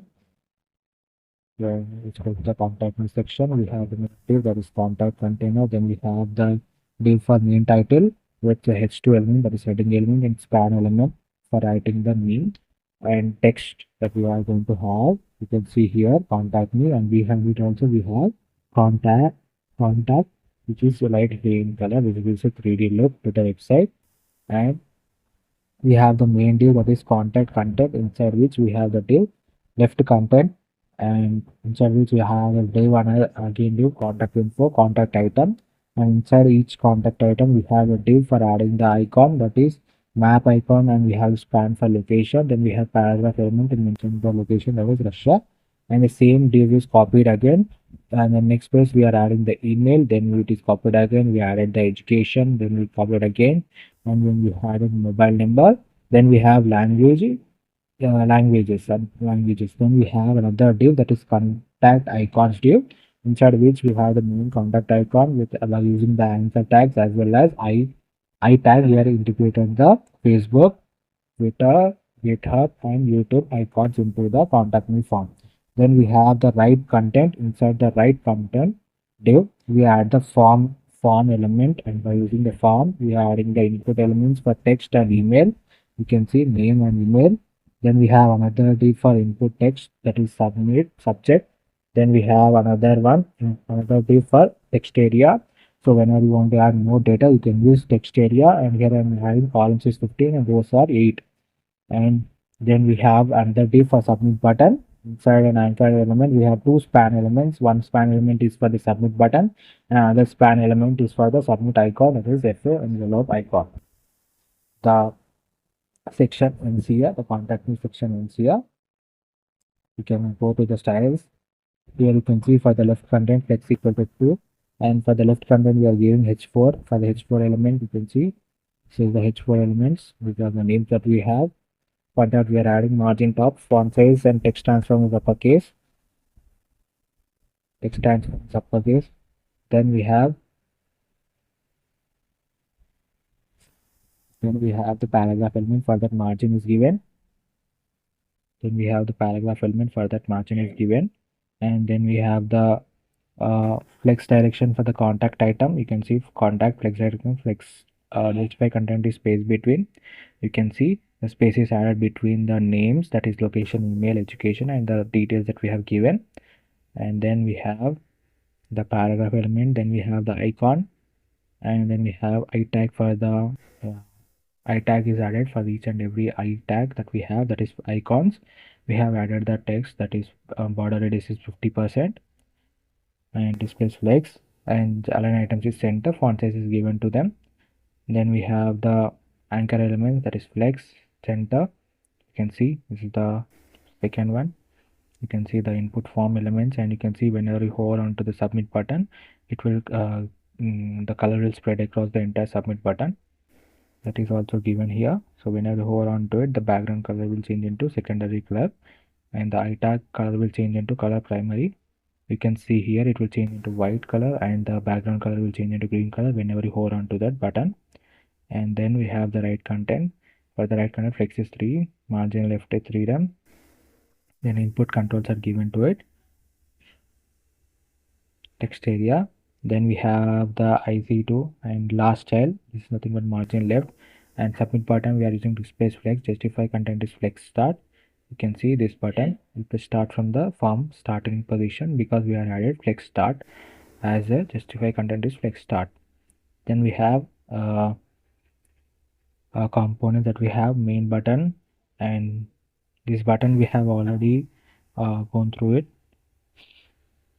Then this main button title, these are for the main section. Let me show you. You can see these buttons, we have the control buttons. You can see here control active button. Then we have the buttons, that is home, user, briefcase, newsletter, envelope, open. Then we have the team button, that is FA adjust button. Here we have them, and for them only we have added the values to it. Then this is for whenever you hover onto the button, it will check as changes. The main title, you can see these are values we have already seen through. Then we are going to add the edited media screen values, which is nothing but the to add the responsiveness to this website. That is, it can be able to accessed in mobile tab as well as in the desktop version. We have added the media screen values to here, and max width means that 600 below values will 600 below screen size only these values will be affected. And for that we are these values will be very small changes will be there. The width and height values will change. With template values repeat one, right? Because we are going with below 600 pixel means that we are coming to the mobile device. In the mobile device we don't have large space like in the desktop version, right?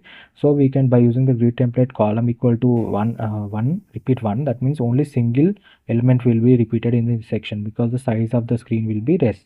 So only display values will change because grid values are changing.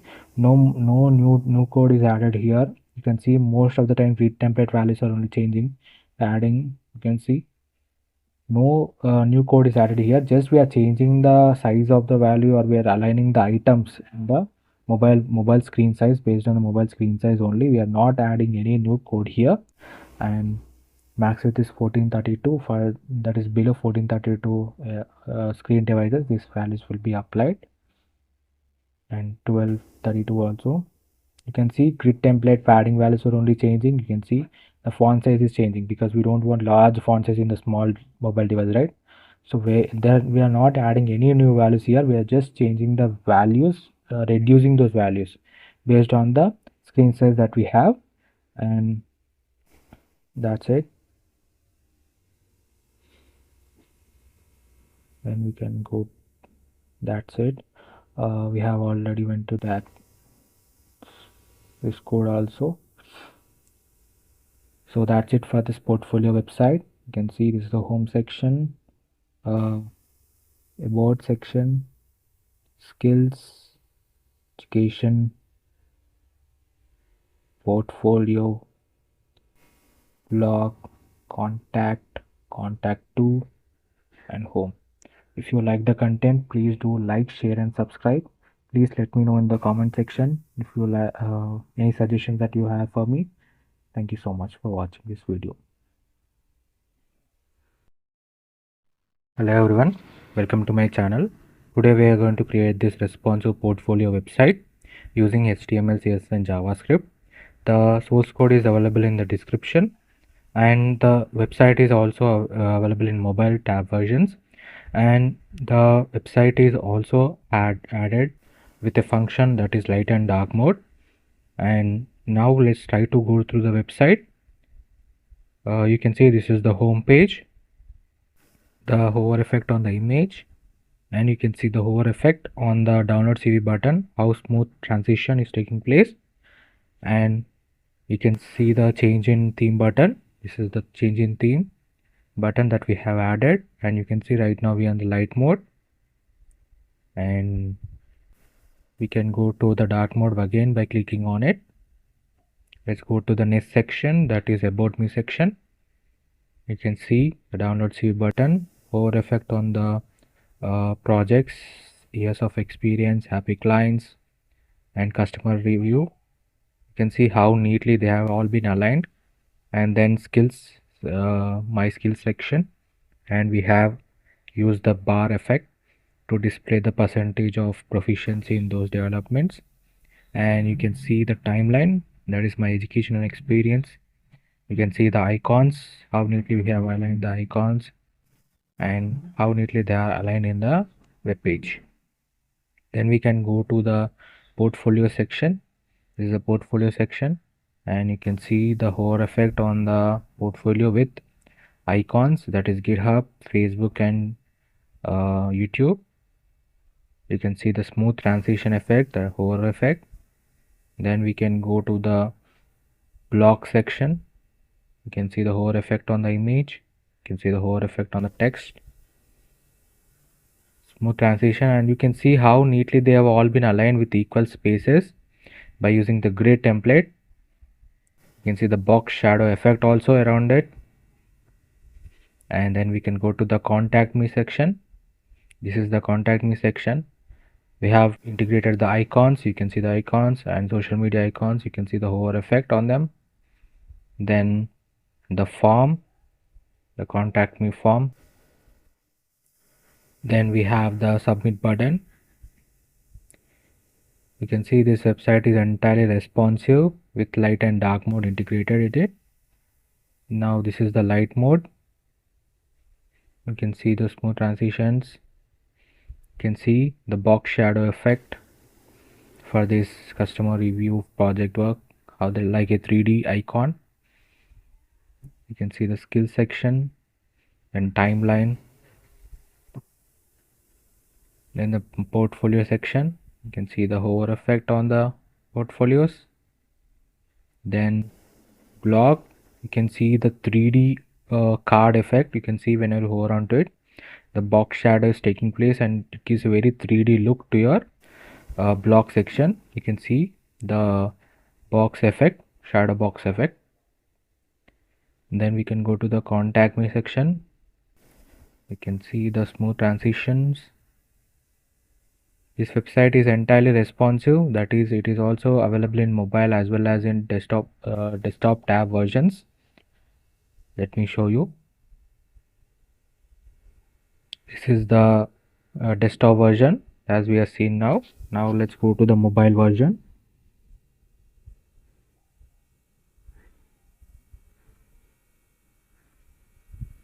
You can see this is the mobile version, and you can see the theme change button is above here on the top,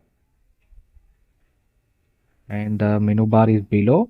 You can go to the next section. This is the about me section, skills, my timeline.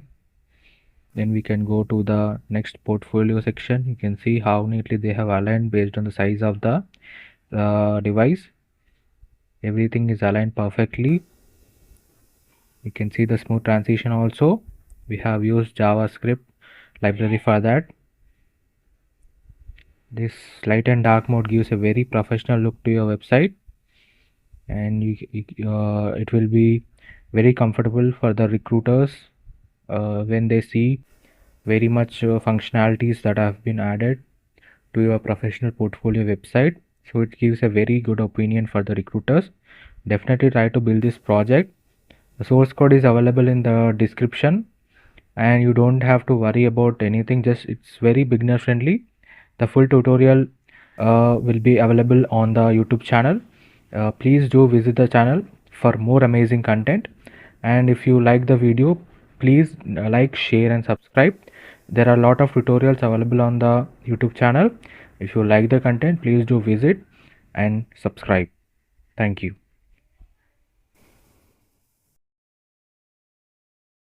Hello everyone, welcome to my channel. Today we are going to create this responsive portfolio website using HTML, CSS, and JavaScript. The source code is available in the description. And if you like the content, please do like, share, and subscribe. The full tutorials for different websites that I have built are available on the channel. Please do visit the channel for more amazing content. Now let's go through the website. So let's go to the website. Right now we are in the home section. You can see the type effect, the name Abhiram. You can see the typing effect, and the starting page is done by using type to JavaScript library. And you can see the effect of motion effect for the objects. This is also done by using JavaScript. And you can see the hover effect on the button, 3D button. You can see the 3D button effect and the menu bar. You can see. Now let's go to the about section. This is the about section, and you can see the typing effect here. You can see how the details are getting typed on one sentence after the other. You can see the hover effect on the buttons. You can see the hover effect on the button, the color changing effect. Then we can go to the skills section. You can see we have done the bar animation effect that we have used here to represent our skills, the percentages. And by clicking on the experience, we can go to the experience section. You can see how smoothly we have designed, integrated the icons also. You can see the icons and education section.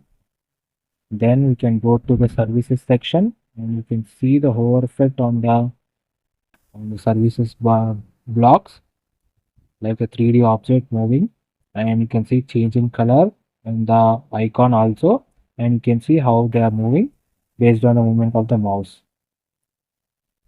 the hover effect. And then we can go to the projects portfolio section, that is projects, and we have used the filter effect, that we can filter the projects based on the domain that we have presented here. And you can see the hover effect on the images also. And if we go to the web development, web application, we only have 3 projects. And we can go to the mobile app, we have only 1 project. We have Canva design, we have 2. So this is the filter effect that we have done by using HTML, CSS, and JavaScript.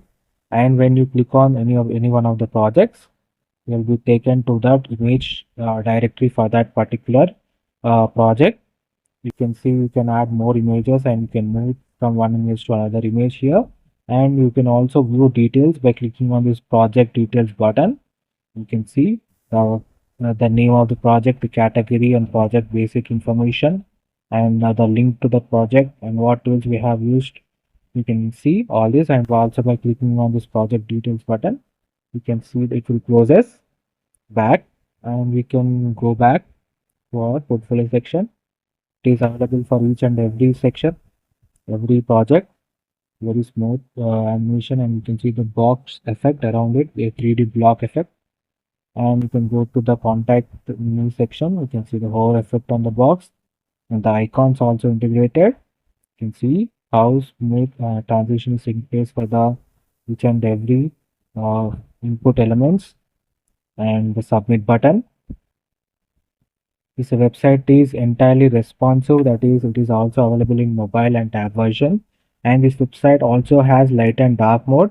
You can see here by clicking on this right side light button, you can move to the light mode. This is the light mode. You can see the hover effect, transitions. You can see how the website. You can see smooth transition effects, how neatly they are aligned. And can see the four effects in every section. Entirely made like a 3D blocks. Very professional look to your portfolio. Very impressive with the recruiters. You can change back to light and dark mode by clicking on the same button. You can switch between light and dark mode. The website is entirely responsive, that is, it is also available in mobile and as well as in tab version. You can see this is the mobile version of the website.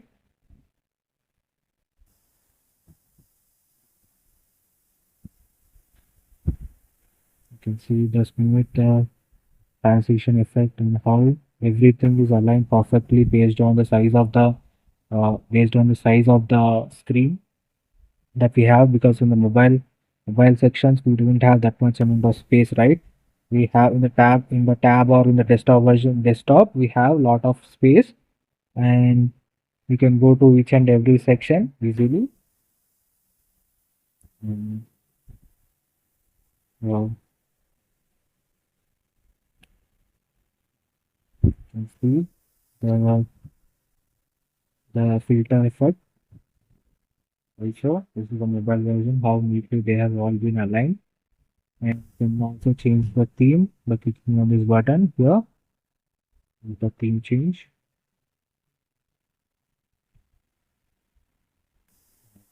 From one section to another section using the nav bar. You can see it gives a very professional look to the website. The entire website is made using HTML, CSS, and JavaScript. The source code is available in the description. And if you like the content, please do like, share, and subscribe. The full tutorials are also available on the YouTube channel. If you like the content, please do like, share, and subscribe. Definitely try to visit the channel for more amazing content. And if you have any suggestions, please let me know in the comment section. And definitely try to visit the channel for more amazing content.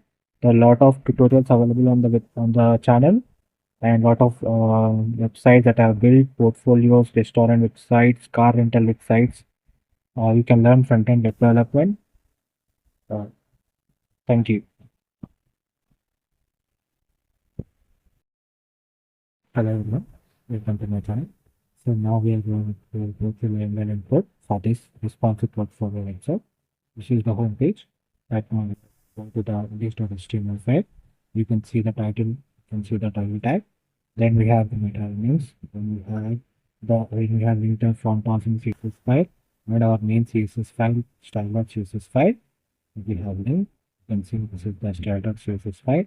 Then we have linked the responsive CSS file as well as picture CSS file and file icon. Then we have the body. When we can go to the body section. Inside the body section, we have the preloader. This is the preloader, and inside that we have the empty divs, and inside the preloader, then we have the start header. In the header tab, we have the device container. Then we have the justify content routine. This div, which is logo, this ABI. Then we have the handle button. This fast the fast FA bars icon. You can see here. This is the one, the ABI, as well as the bars icon you can see on the right side edge. Then the header ends here. Then we can go to the navigation image. This now we have the div. This close menu.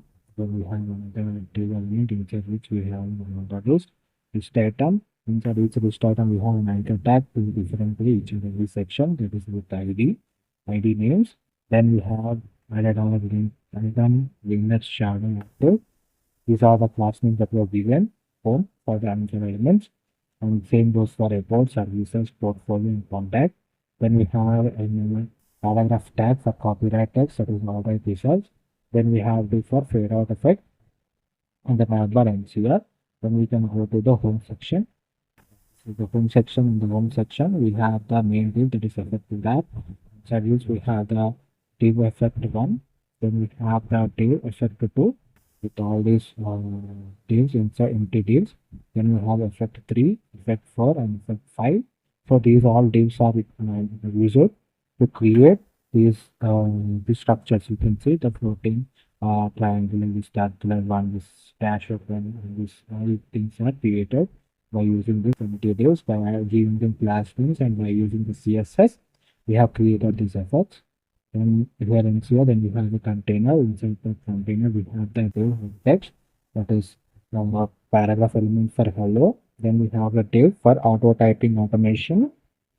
Inside the div, we have a span element, and the here we are here inside this paragraph element, the details should be typing continuously. You can see here the web developer is not entered completely because it is a typing JavaScript that we added here.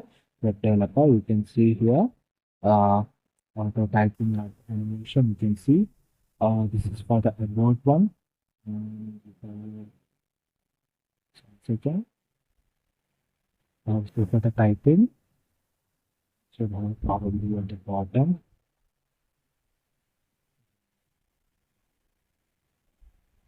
Okay, so so then we have the typing. Then we have the front end element for heading. Then we have the ankle element for the about, no more button. And then we have the image div, inside which we have image tag for our image portfolio image. The home section is here. You can go to the starting CSS continuously. Import, we are importing the Google Forms into our CSS file by using the edited import URL. Then we are using the root.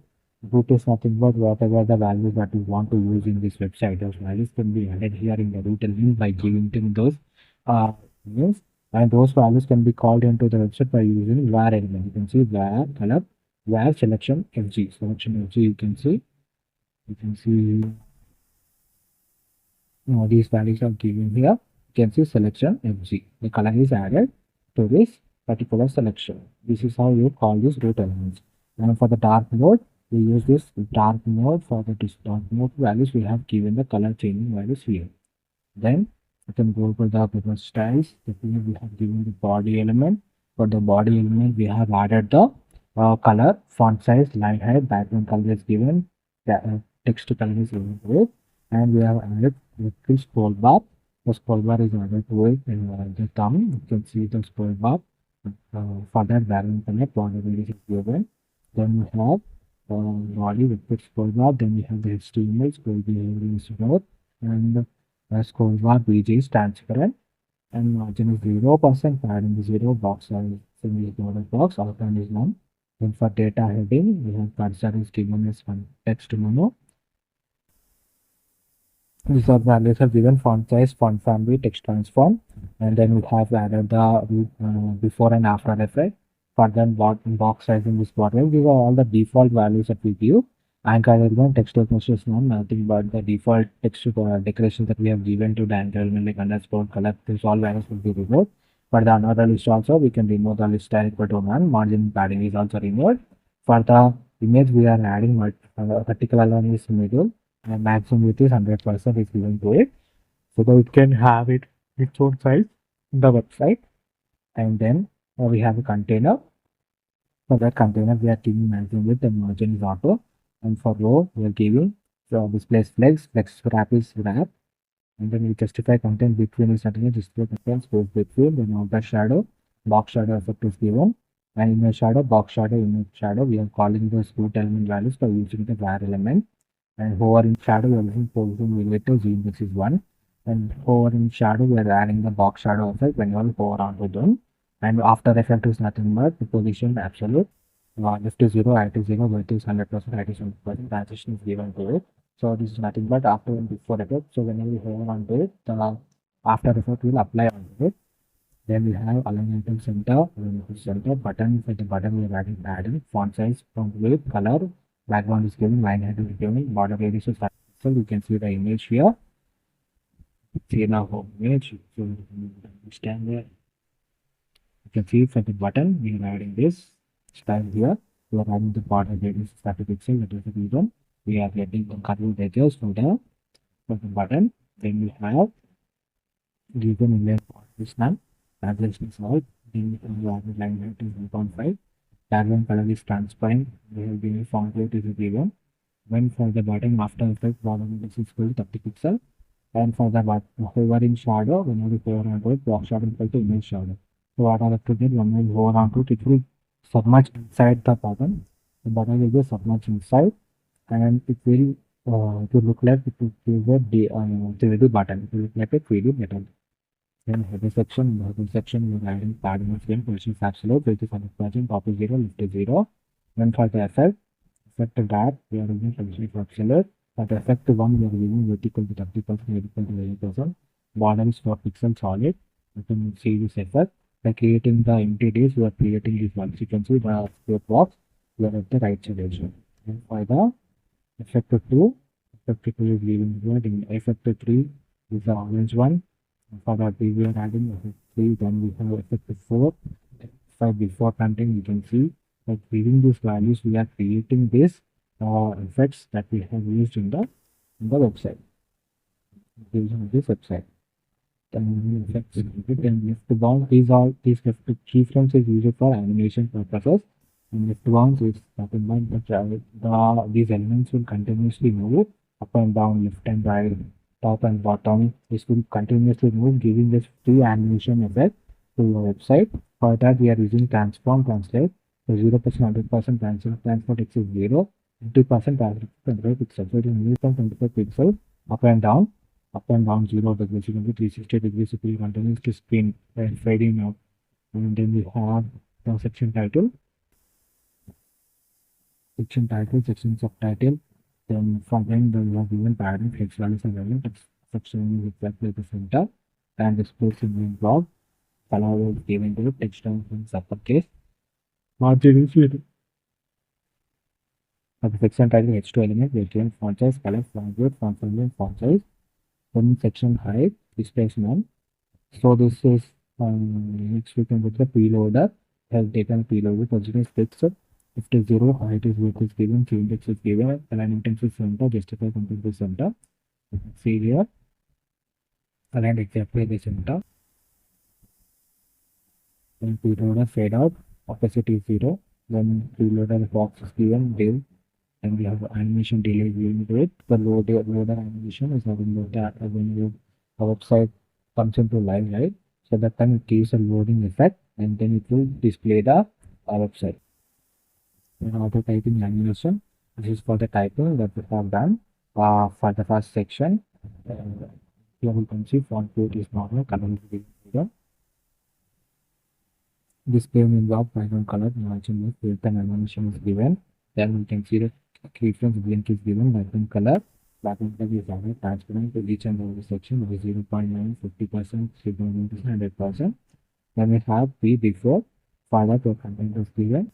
In the displays block heading for the header, lazy linear, we are adding the anchor tag. For that anchor tag, we are adding the display text element center.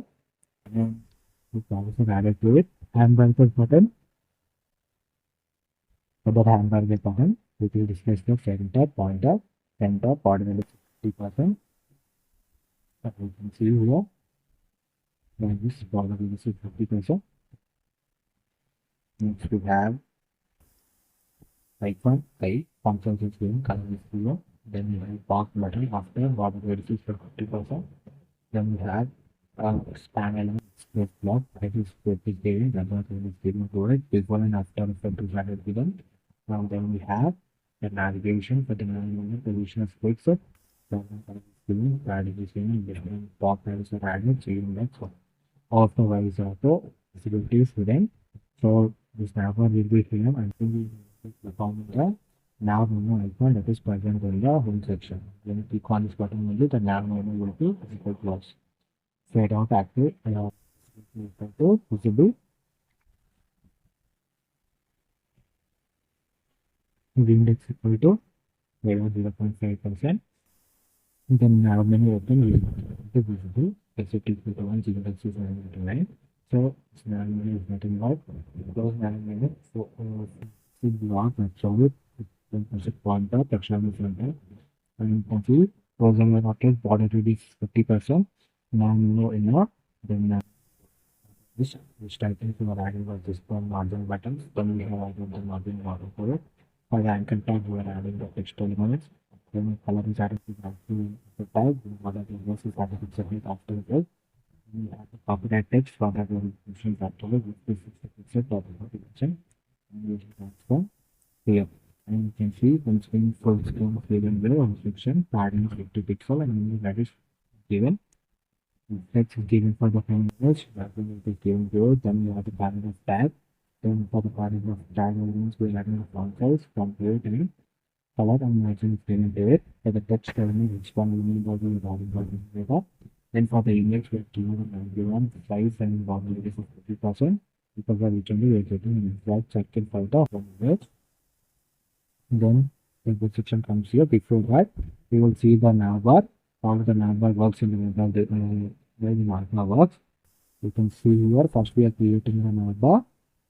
Now we are creating by keeping the positions fixed, but the visible to student. So it is not visible to us. So what I will do is that whenever somebody clicks on the nav menu icon, so whenever somebody clicks on the nav menu icon, so whenever somebody clicks on this nav menu icon, so what will happen is that it will go to the JavaScript library. And here you can see we have created constant, that is memory condition is created, plus memory condition is also created. These values are deferred from the index.html file. And what are we doing? We're creating three constants. And we are adding an event listener to event listener to home button and close now button. So what will it do is that it will add show menu or hide menu will be activated. If you think that we are right now with the this section, right? We are in the starting place. I have clicked on this icon. So what will happen is that we'll go to the show menu and we will add toggle open. So what will this open will do? Open is nothing but that is now we are adding when open. Right? Open is added because of which visibility will become visible and the nav bar will be shown. And if you click on the close nav button, then it will open the hide nav menu function will be activated. And the nav menu class is removed, open will be removed, and fade out effect will take place, and the body scrolling will take place. Suppose it will, the navbar will be disappeared, nav menu will be disappeared, and we come back to the starting page. This fade out effect is added to the section, that is fade out effect is added, and the nav menu will be disappeared, and we will get the main section that we are presenting. Then we can go to the next one, that is the about section. The about section. You can see this is the about section. We have the main div, that is the container div, inside which we have the device row. For the row, we are adding the extra piece wrap, right? And because of which only HTML element, element, that is about new, and HTML element heading tag for the educational experience. Then we have the div as row, and inside that div we have the event image, that is portfolio image. Then we have link our div element for social media social icons that we have integrated in our website. And these icons can be seen by using the anchor element. And for each anchor element, we have added the I tag to add the icon into here. That is Facebook icon. You can see Facebook, YouTube. Then we have guitar, Twitter. Then we have Instagram and LinkedIn. And you can see we have added outer shadow, color and shadow, link card. These are all styles that we have already gone through. So these all styles will be applied to this social media icons. Then we have created about info. In the about info we have paragraph info, about info image. This is nothing but here we are going to get the typing. I have not entered any data because we will get from the auto typing. You can see this is the one that will be displayed in the about me section. You can see I have created a function here, and here about info timer. What will happen is that this string will be typed into the about section that we have here in the about info image. Here typing speed equal to 7 and content type is HTML. So 100 milliseconds will take to type this data into this paragraph element. Using the JavaScript that we have auto typing and using JavaScript. Then we have anchor tag from C download, that is for our down C button, and one more anchor tag for our higher me button. Then the above section Then the above section, in the above section we have the skills. Then we have the div, that is row div. In the several tabs we have the skills, experience, and education, three span elements. Then we have the skill section. It starts here in the skill section. We have uh, the main div, that is full div. Inside the div, skill div, these and every skill has its own div. This is the div we have. Inside that we have the paragraph element for the skill, that is HTML. Then we have another div for progress in that path, and then we have div for progress bar. Here by mentioning the style, when we click calculation, we are going to have the bar effect in our website, and by using span element, we are mentioning the total percentage of proficiency in that, and we are copying this exact div a for skills. For this purpose, I am copying like 7 skills again.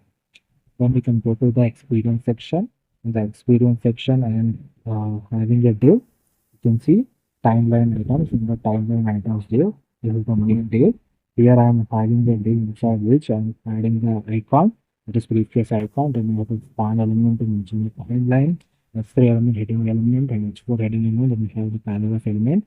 And the same div is copied again. You can see the timeline item. It is copied again for 2 more times. Then the experience section, and see. Then you can go to the education section. In the education section, uh, you can see the same code that I have used for the experience section. I have copied here for the education section. Also timeline. Then I have integrated the icon, graduation cap icon. Then I use the span element and the X3 element and paragraph element for adding the data. And the same data is copied again for 3 more times. Which will end the about me section. And we can show you the about me section. This is the about me section. You can see the typing is taking place, and the details are getting printed here. So we are able to type in JavaScript to it. Then about section padding that is given, or the about page flex is given, maximum with padding is added to it. Image box border radius is 5 pixel, padding is 50 pixel. You can see here image box. You can see it gives as an impression, that is a 3D look viewing website. We have social links. For that, margin experiment center is given. And social links and the tags, we are adding the height with them on size is given to them. And then for the tags, we are adding the language is given, and more according to the anchor tags, the color will change. You can see these are the anchor elements and social icons that we have, and when we go on to it, we're getting the box effect like the 3D button that we have already seen, and the color also is changing because we are adding the whole effect here. Then we have shadow of the border radius is 14 pixel. Then we have overton 4 for that. Flex is added, maximum width is added, padding is added, and then we have the info paragraph element. For that, we are adding the font size, line height, margin bottom, color is given. And for the report section, report info, color and font weight, display is given here. And for tabs, font size, displays are given here. Then we can go to the color, display, flux, animation given, and for the tab content revision text displays none. And skills, you can go to the skills section. Then we go to the skills section. So the skills section, you can see the bar effect. And for the bar effect, we are using the progress. Height is 20 pixel, border width is 20 pixel, position is relative. And for skills item, paragraph element, we are giving the functions, color, text decoration. And for the purpose bar, we are giving the background color is black. Height is 6 pixel, left is 7 pixel, top is 7 pixel, position is absolute. And as for the span element, we are giving position is absolute. And we are giving the color as black. You can see here the bar is created, and then we are adding the color to it using the span element. And for then we have the education and experience section. Education, experience section. For both of them, we are adding the above section. Timeline is given to them. There is position is added to them. Then we have flex direction, maximum width and padding is given. For the before content, width is equal to 10 to 0, 10,000 times 0, position is absolute. This is for that. You can see this box. This is the timeline box for each individual. You can see like a 3D button that is enlarged from the website. This button is created here by group. before function that we have in the CSS.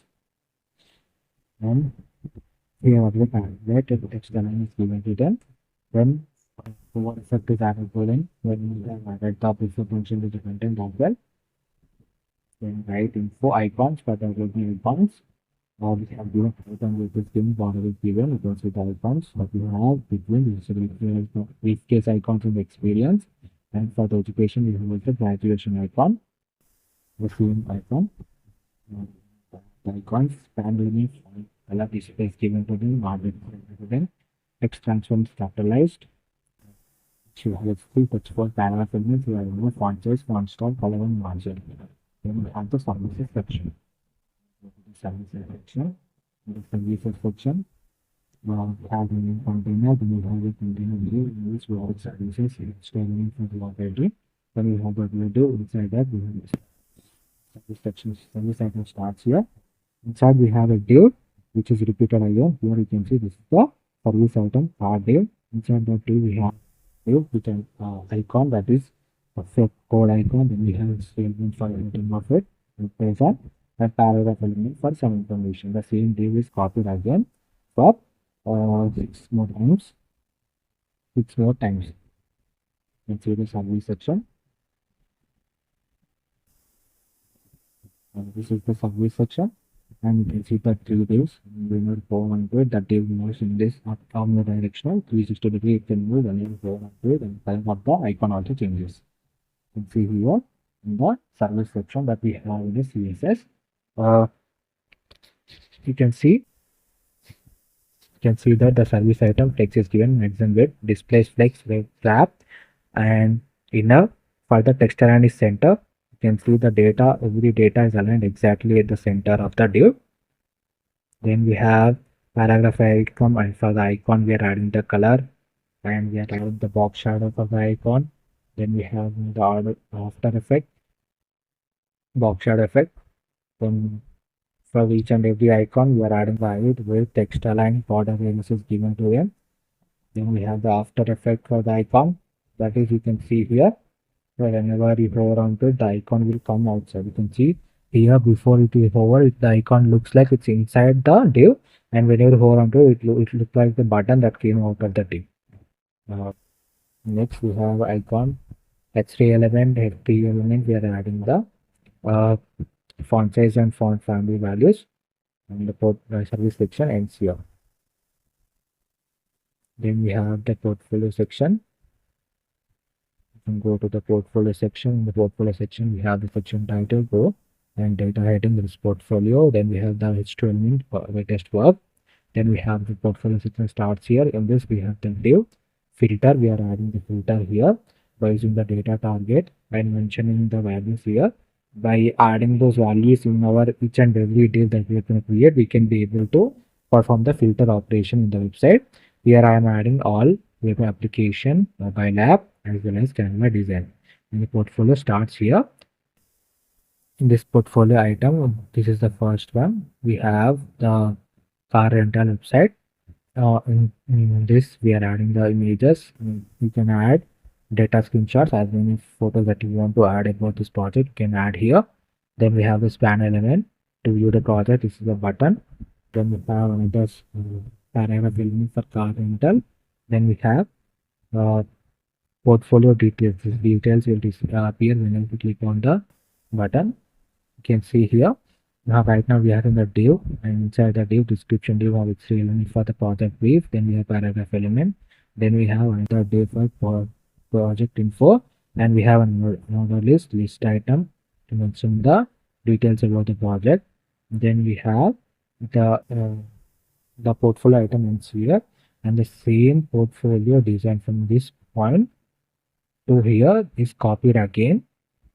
You can see it is copied again for 6 more times, so that we can be able to add 6 more projects into our website. And you can see here for each and every project where data categories given, right? If you mention this is Canva, I will mention here this is also Canva, this is web application, right? So whenever you click on the filter elements, right, we have the filter elements on the top, right? Let me show you.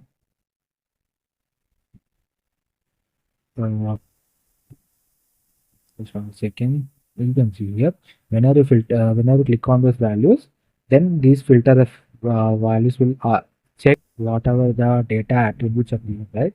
You can see here, and here I have data is web application, right? So whenever I click on this web application filter button, whatever data categories web application is written, those only projects will be displayed.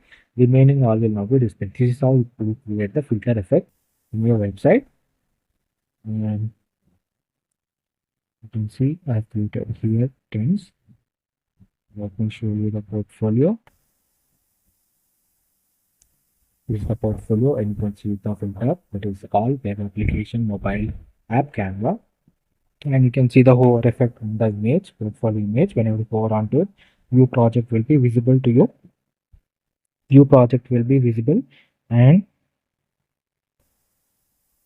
view project will be visible. View project will be visible, uh, and uh, and we can go to the CSS. You can see portfolio section, contact validity section title, section portfolio, adding this label, text analysis center, and filter items. We are adding text analysis center. You can see all everything we got it exactly at the center. Then we have filter item active, color is given to them, opacity is added to them. Then we have portfolio item. For the portfolio item, we are adding the definitions. Then for justify content is center, displays none for the hide elements, and show is displays block. So whenever you click on it, whenever you click on the whole section, it will display the details. Text transform is given, position is given, capitalize, then value from size, transition is given to them, and view project, transfer equal to 8 pixel, opacity equal to 1, hover effect, then budget counter is given to the portfolio item in the paragraph elements. You can see the portfolio pop-up. For that, we are using text transform is lowercase, and portfolio pop-up is nothing with background position is fixed, 50, width is 100%, height is 100%, index is 1000, scroll is scroll, visibility is hidden. Visibility will become visible whenever we click on the portfolio button. So here this is nothing but, so let me show you the image.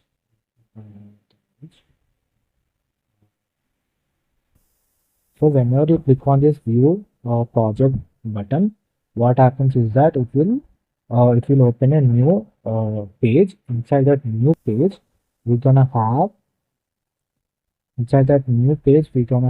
the images that we have added, as well as we're gonna have the details, like the details that we added. You can see the description that you added. Right? The description and these images will be displayed in that new page that will open when you click on this view project button, and when you click on this portfolio works that you have done. So that is done here by using this portfolio pop-up. So first it is visibility is hidden. So what happens is that whenever you click on that, you trigger a JavaScript function. Let me show you that. Tabs by term. You can see this portfolio filter and pop-up. So here this is the one filter we have already seen. Filter data category show. It's not portfolio item now. You can see this is the one. So here what we are doing is that whenever you click on it, we are adding an event listener, and whenever you click on it, we are adding this portfolio parent element, and we are creating another new section will open up, a new div will open up, and it will display, and it will the display is none, right? For the screenshot display will be none. So next it will preview and display button will be blocked, because for the single image it will only show as none. The display buttons preview and next button will be not be visible. If you have more images, the preview button and next button will be added, and you can see that we are adding the data screenshots here. At the same time, we are adding the portfolio environment, and whenever you click on the project, then it will add the active button to it, and we are adding an open toggle. Open is added to it. You can see the open. What is this open? Open is nothing but the visibility will become visible, and you will be able to see the portfolio. You will be able to see the portfolio, and whenever pop-up image is given. You can see here active, and then preloader is there. And whenever you click on the cross button, the portfolio will details, right? It will be there, right? So what is here in style equal to displacement, right? So what will happen is that it will whenever you click on the plus button, it will open the portfolio details, and whenever you click on the minus button, it will close the details. And uh, at the same time, we have the categories, right? Split data categories will be added to it. And when you want to move to the next slide, like you want to see the next image, you can click on the arrow button that we had it, and you can be moved to the next section, next slides that you have. Pre-slide also it will work. This is for the pre-slide. So if you want to go back to the slide, for that we have admin event listener and the screenshot dot length -1. That is it's a small function that I have written, and then now we have the plus and minus buttons will be added if we add and remove. So whenever you click on the plus button, it will open the data, and when you click on the minus button, it will close the data. And this active and this minus buttons are added. And hide all sections will be removed whenever you click on the close button. If you close the entire portfolio, new portfolio that was added, and if you go back to the starting page, it will pop up. Implicit is given, separator. Then we have the body element. Then top active font weights are given to them. Then we have the details h3 font size font weight. These are all the normal values that we give, like the normal use fine units, all these values. Look like something new here. Then we can go to portfolio. Then we can go to the contact section. The contact section. In the contact section, we have the section title, data heading, div. Then we have h2 element for getting tags. Then we have the main div that is the row. And inside div, we have the div for each and every one. That is phone, email, and address. First, we are creating a div. Inside that div, we have an icon for phone icon. Then we have span element for phone and power element for the phone number.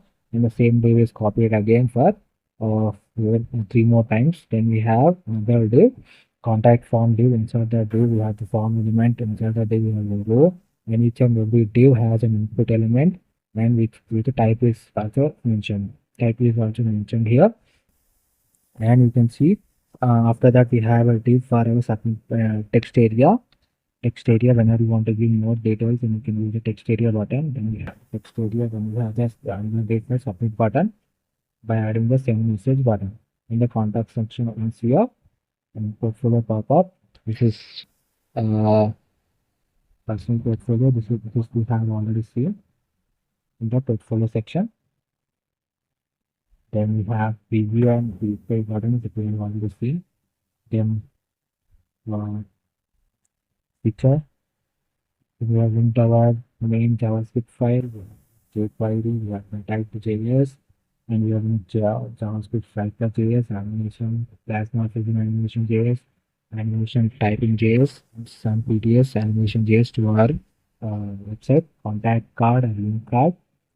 These all elements have maximum width is given, speed is given to them. This will be visible for the JavaScript. You can go to the styles for the contact one. This is the contact page. You can see the icons, and you can see the form elements are there aligned. That we are using the display community center. And the type time display flex, and we are adding them align them flat to the center. And we have the inner elements, panel elements, we are using context and we also added to them. And then paragraph element, span element, the display block is added. Contact form. Then we have inner group. Then we have what radius is given to them. And so the border radius, the covered edges, there's nothing in the border radius which are given.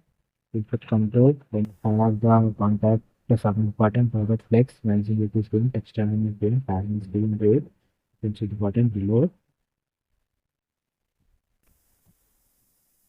This one's here. This feature is not in there. Whenever you want to change this website has the light and dark mode, right?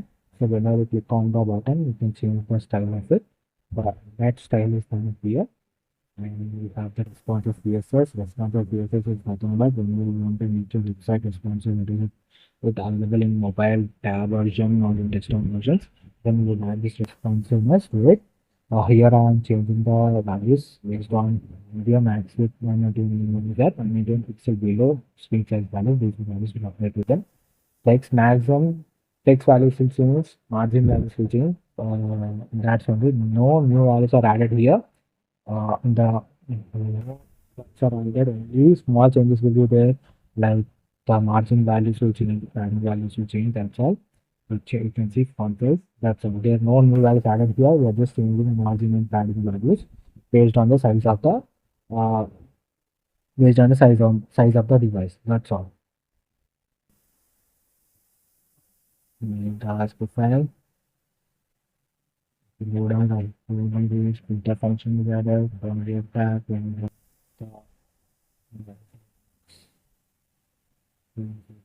the typing process. You can see here the data that is going to be displayed in the starting page, right? In the home section. In the home section, you can see.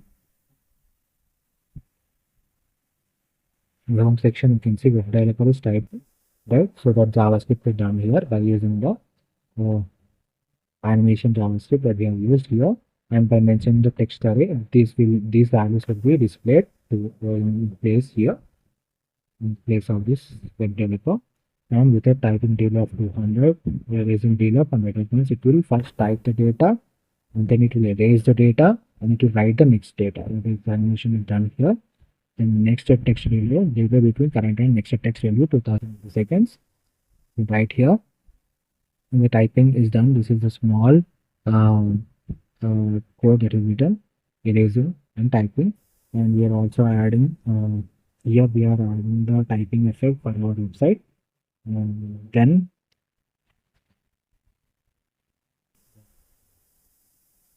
so you can see this is the one page. This is the one page for the lightning it. Portfolio in the lightning it. Services in the lightning it. Education, experience, content. So, if you like the content, please do like, share, and subscribe. It takes really a lot of effort for building this project and bringing them to you. If, for more tutorials, please visit the channel. If you like the content, please do like, share, and subscribe. The source code is available in the description. Thank you so much for watching this video. Hello everyone, welcome to my channel. Today we are going to create this responsive portfolio website using HTML, CSS, and JavaScript. The source code is available in the description. And if you like the content, please do like, share, and subscribe. The full tutorials for different websites that I have built are available on the channel. Please do visit the channel for more amazing content. Now let's go through the website. So let's go to the website. Right now we are in the home section. You can see the type effect, the name Abhiram. You can see the typing effect, and the starting page is done by using type to JavaScript library. And you can see the effect of motion effect for the objects. This is also done by using JavaScript. And you can see the hover effect on the button, 3D button. You can see the 3D button effect and the menu bar. You can see. Now let's go to the about section. This is the about section, and you can see the typing effect here. You can see how the details are getting typed on one sentence after the other. You can see the hover effect on the buttons. You can see the hover effect on the button, the color changing effect. Then we can go to the skills section. You can see we have done the bar animation effect that we have used here to represent our skills, the percentages. And by clicking on the experience, we can go to the experience section. You can see how smoothly we have designed, integrated the icons also. You can see the icons and education section. Then we can go to the services section, and you can see the hover effect on the services bar blocks, like a 3D object moving, and you can see change in color and the icon also, and you can see how they are moving based on the movement of the mouse, the hover effect. And then we can go to the projects, portfolio section, that is projects, and we have used the filter effect, that we can filter the projects based on the domain that we have presented here, and you can see the hover effect on the images also. And if we go to the web development, web application, we only have 3 projects, and we can go to the mobile app, we have only 1 project. We have Canva design, we have 2. So this is the filter effect that we have done by using HTML, CSS, and JavaScript. And when you click on any one of the projects, you will be taken to that image directory for that particular project. You can see you can add more images, and you can move from one image to another image here. And you can also view details by clicking on this project details button. You can see the name of the project, the category, and project basic information, and the link to the project and what tools we have used. You can see all this, and also by clicking on this project details button, you can see that it will closes back, and we can go back to our portfolio section. It is available for each and every section, every project. Very smooth animation, and you can see the box effect around it, a 3D block effect. And you can go to the contact new section. You can see the hover effect on the box, and the icons also integrated. You can see how smooth transition is in place for the each and every input elements. And the submit button. This website is entirely responsive, that is, it is also available in mobile and tab version. And this website also has light and dark mode. You can see here by clicking on this right side light button, you can move to the light mode. This is the light mode. You can see the hover effect, transitions. You can see how the website. You can see smooth transition effects, how neatly they are aligned, and you can see the hover effects in every section. Entirely made like a 3D blocks. Very professional look to your portfolio. Very impressive with the recruiters. You can change back to light and dark mode by clicking on the same button. You can switch between light and dark mode. The website is entirely responsive, that is, it is also available in mobile and as well as in tab version. You can see this is the mobile version of the website.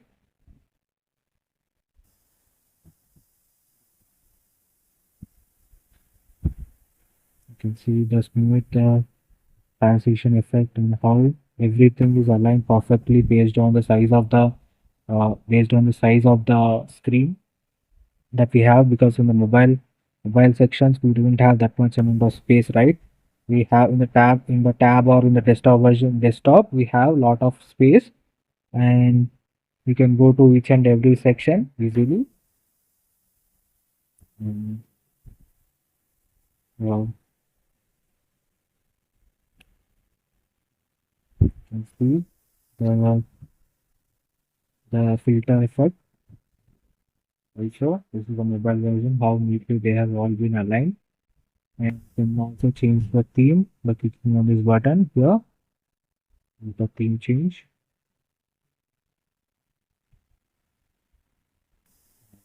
From one section to another section using the nav bar. You can see it gives a very professional look to the website. The entire website is made using HTML, CSS, and JavaScript. The source code is available in the description. And if you like the content, please do like, share, and subscribe. The full tutorials are also available on the YouTube channel. If you like the content, please do like, share, and subscribe. Definitely try to visit the channel for more amazing content. And if you have any suggestions, please let me know in the comment section. And definitely try to visit the channel for more amazing content. There are a lot of tutorials available on the channel. and lot of websites that are built, portfolios, restaurant websites, car rental websites. You can learn front-end web development. Uh, Thank you. Hello everyone, welcome to my channel. Today we are going to create this responsive portfolio website using HTML, CSS and JavaScript. The source code is available in the description. If you like the content, please do like, share and subscribe. Now let's go through the each and every page. Right now we are in the home page. You can see the nav bar and you can see the hover effect, underline hover effect, as well as we have included the icons into our nav bar like the briefcase, fire as well as home icon. And you can see the Abhiram is highlighted and we have created a mask using SVG. Then we have the contact. You can see the hover effect, box shadow effect over it. And you can see that we have integrated the social media icons as well as whenever you hover onto it, the color changes.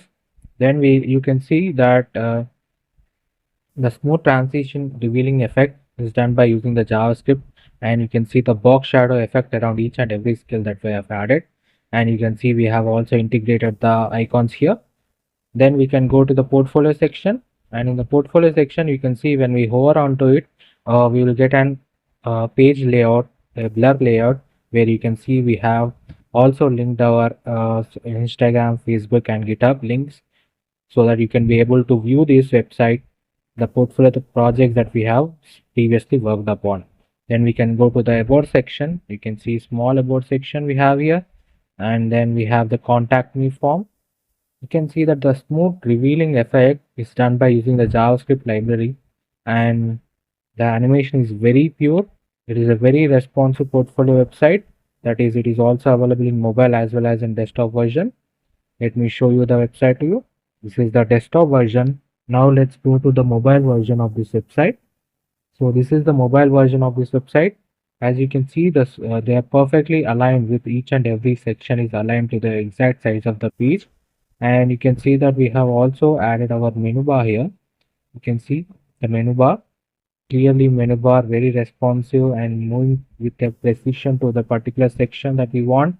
And this entire website is made using HTML, CSS and JavaScript. So it is a very beginner friendly website. Uh, it is a very much professional website that you can use for your recruiting purposes, also for your resume projects, for your school projects or college projects. The entire website source code is available in the description. If you like the content, please do like, share and subscribe. Definitely let me know any suggestions in the comment section, and any suggestions if you want to give me also, please let me know in the comment section. The source code is available in the description. If you like the content, please do like, share and subscribe. Thank you so much for watching this video, and for more tutorials and for awesome front-end web development, definitely try to visit the channel. Thank you.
Hello everyone, welcome to my channel. Today we are going to create this responsive portfolio website using HTML, CSS and JavaScript. The source code is available in the description. If you like the content, please do like, share and subscribe. Now let's go through the each and every page. Right now we are in the home page. You can see the navbar and you can see the hover effect, underline hover effect, as well as we have included the icons into our navbar like the briefcase, fire as well as home icon. And you can see the Abhiram is highlighted and we have created a mask using SVG. Then we have the contact. You can see the hover effect, box shadow effect over it. And you can see that we have integrated the social media icons as well as whenever you hover onto it, the color changes. Then you can see that the smooth transition revealing effect is done by using the JavaScript, and you can see the box shadow effect around each and every skill that we have added. And you can see we have also integrated the icons here. Then we can go to the portfolio section, and in the portfolio section you can see when we hover onto it, we will get an page layout, a blur layout, where you can see we have also linked our Instagram, Facebook and GitHub links, so that you can be able to view this website, the portfolio, the projects that we have previously worked upon. Then we can go to the about section. You can see small about section we have here, and then we have the contact me form.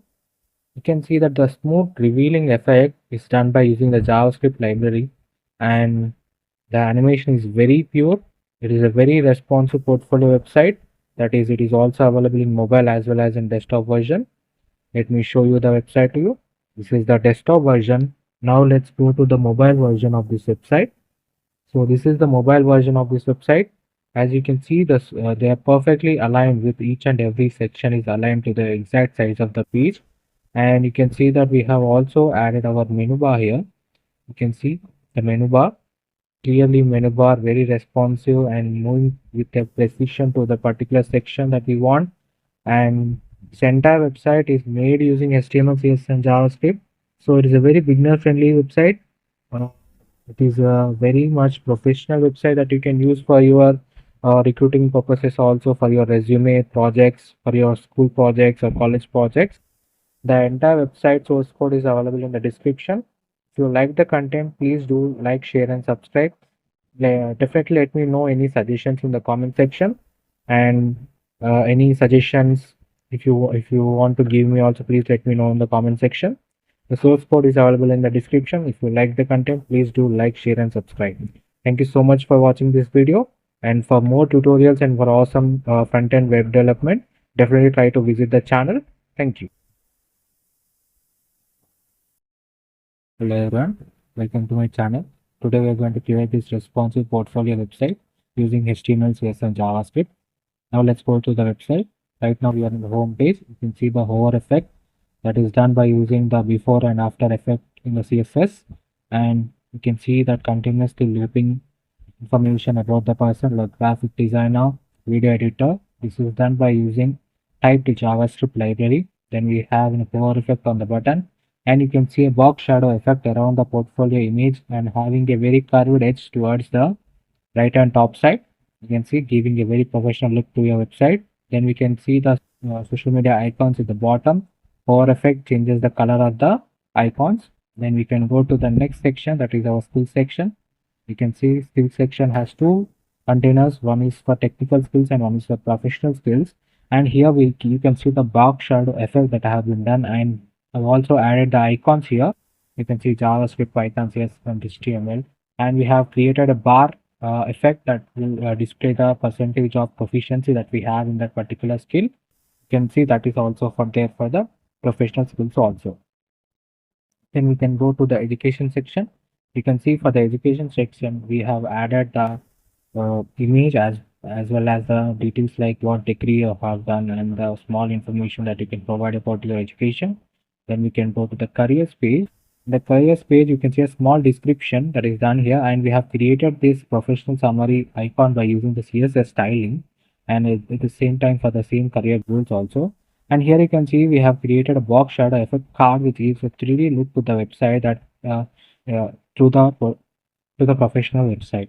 And you can see we have added some main information here like long-term and short-term goals. Then we can go to the testimonial section, And in the testimonial section, you can see we have integrated an image inside a text and giving a very professional look testimonial section where the other people have given information about you, how you work about, and you can see the very professionally done box shadow effect here that is added to them. And you can go to the contact me section, and you can see for the contact me section, I have also added the envelope icon here. And you can see this is the contact me form, name, email, and message. And you can see the whole effect on the button. And you can also see the icons that I've added here, like email, phone, and address icons. The entire website is made using HTML, CSS, and JavaScript, and this website is also available in mobile view as well as in tab view, which gives the professional website a responsive professional website. And let me show you the this is the mobile version. See, this is the desktop version, and this is the mobile version of the portfolio website. And you can see perfectly aligned exactly at the center, and you can see we have a menu bar on the top giving a blur effect to the main source, and we can see a glass morphism type skill section that has been created here. We can see home, skills, education, and testimonial section, and when you click on it, it will post back up again. This gives a very professional look to your website. And the entire website is made using HTML, CSS, and JavaScript. The source code is available in the description. And if you like the content, please do like, share, and subscribe. Definitely try to visit the channel for more amazing tutorials and portfolios. A lot of front-end work, front-end and back-end works you can get from our YouTube channel. If you like the content, please do like, share, and subscribe. Thank you so much for watching this video.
Hello everyone, welcome to my channel. Today we are going to create this responsive portfolio website using HTML, CSS and JavaScript. Now let's go to the website. Right now we are in the home page. You can see the hover effect that is done by using the before and after effect in the CSS, and you can see that continuously looping information about the person like graphic designer, video editor. This is done by using typed JavaScript library. Then we have a hover effect on the button, and you can see a box shadow effect around the portfolio image and having a very curved edge towards the right hand top side. You can see giving a very professional look to your website. Then we can see the social media icons at the bottom. Hover effect changes the color of the icons. Then we can go to the next section, that is our skill section. You can see skill section has two containers. One is for technical skills and one is for professional skills. And here you can see the box shadow effect that have been done, and I've also added the icons here. You can see JavaScript, Python, CSS, and HTML. And we have created a bar effect that will display the percentage of proficiency that we have in that particular skill. You can see that is also for there for the professional skills also. Then we can go to the education section. You can see for the education section, we have added the image as well as the details like what degree you have done and the small information that you can provide about your education. Then we can go to the careers page. In the careers page, you can see a small description that is done here, and we have created this professional summary icon by using the CSS styling, and at the same time for the same career goals also. And here you can see we have created a box shadow effect card which gives a 3D look to the website that to the professional website. And you can see we have added some main information here like long-term and short-term goals. Then we can go to the testimonial section, and in the testimonial section you can see we have integrated an image inside a text and giving a very professional look testimonial section where the other people have given information about you, how you work about, and you can see the very professionally done box shadow effect here that is added to them. And you can go to the contact me section, and you can see for the contact me section I have also added the envelope icon here, and you can see this is the contact me form, name, email and message, and you can see the whole effect on the button. And you can also see the icons that I've added here like email, phone and address icons. The entire website is made using HTML, CSS and JavaScript, and this website is also available in mobile view as well as in tab view, which gives the professional website a responsive professional website. And let me show you the this is the mobile version. See, this is the desktop version, and this is the mobile version of the portfolio website, and you can see perfectly aligned exactly at the center. And you can see we have a menu bar on the top giving a blur effect to the main source, and we can see a glass morphism type skill section that has been created here. We can see home, skills, education and testimonial section, and when you click on it, it will post back up again. This gives a very professional look to your website, and the entire website is made using HTML, CSS and JavaScript. The source code is available in the description, and if you like the content, please do like, share and subscribe. Definitely try to visit the channel for more amazing tutorials and portfolios. A lot of front-end and back-end works you can get from our YouTube channel. If you like the content, please do like, share and subscribe. Thank you so much for watching this video.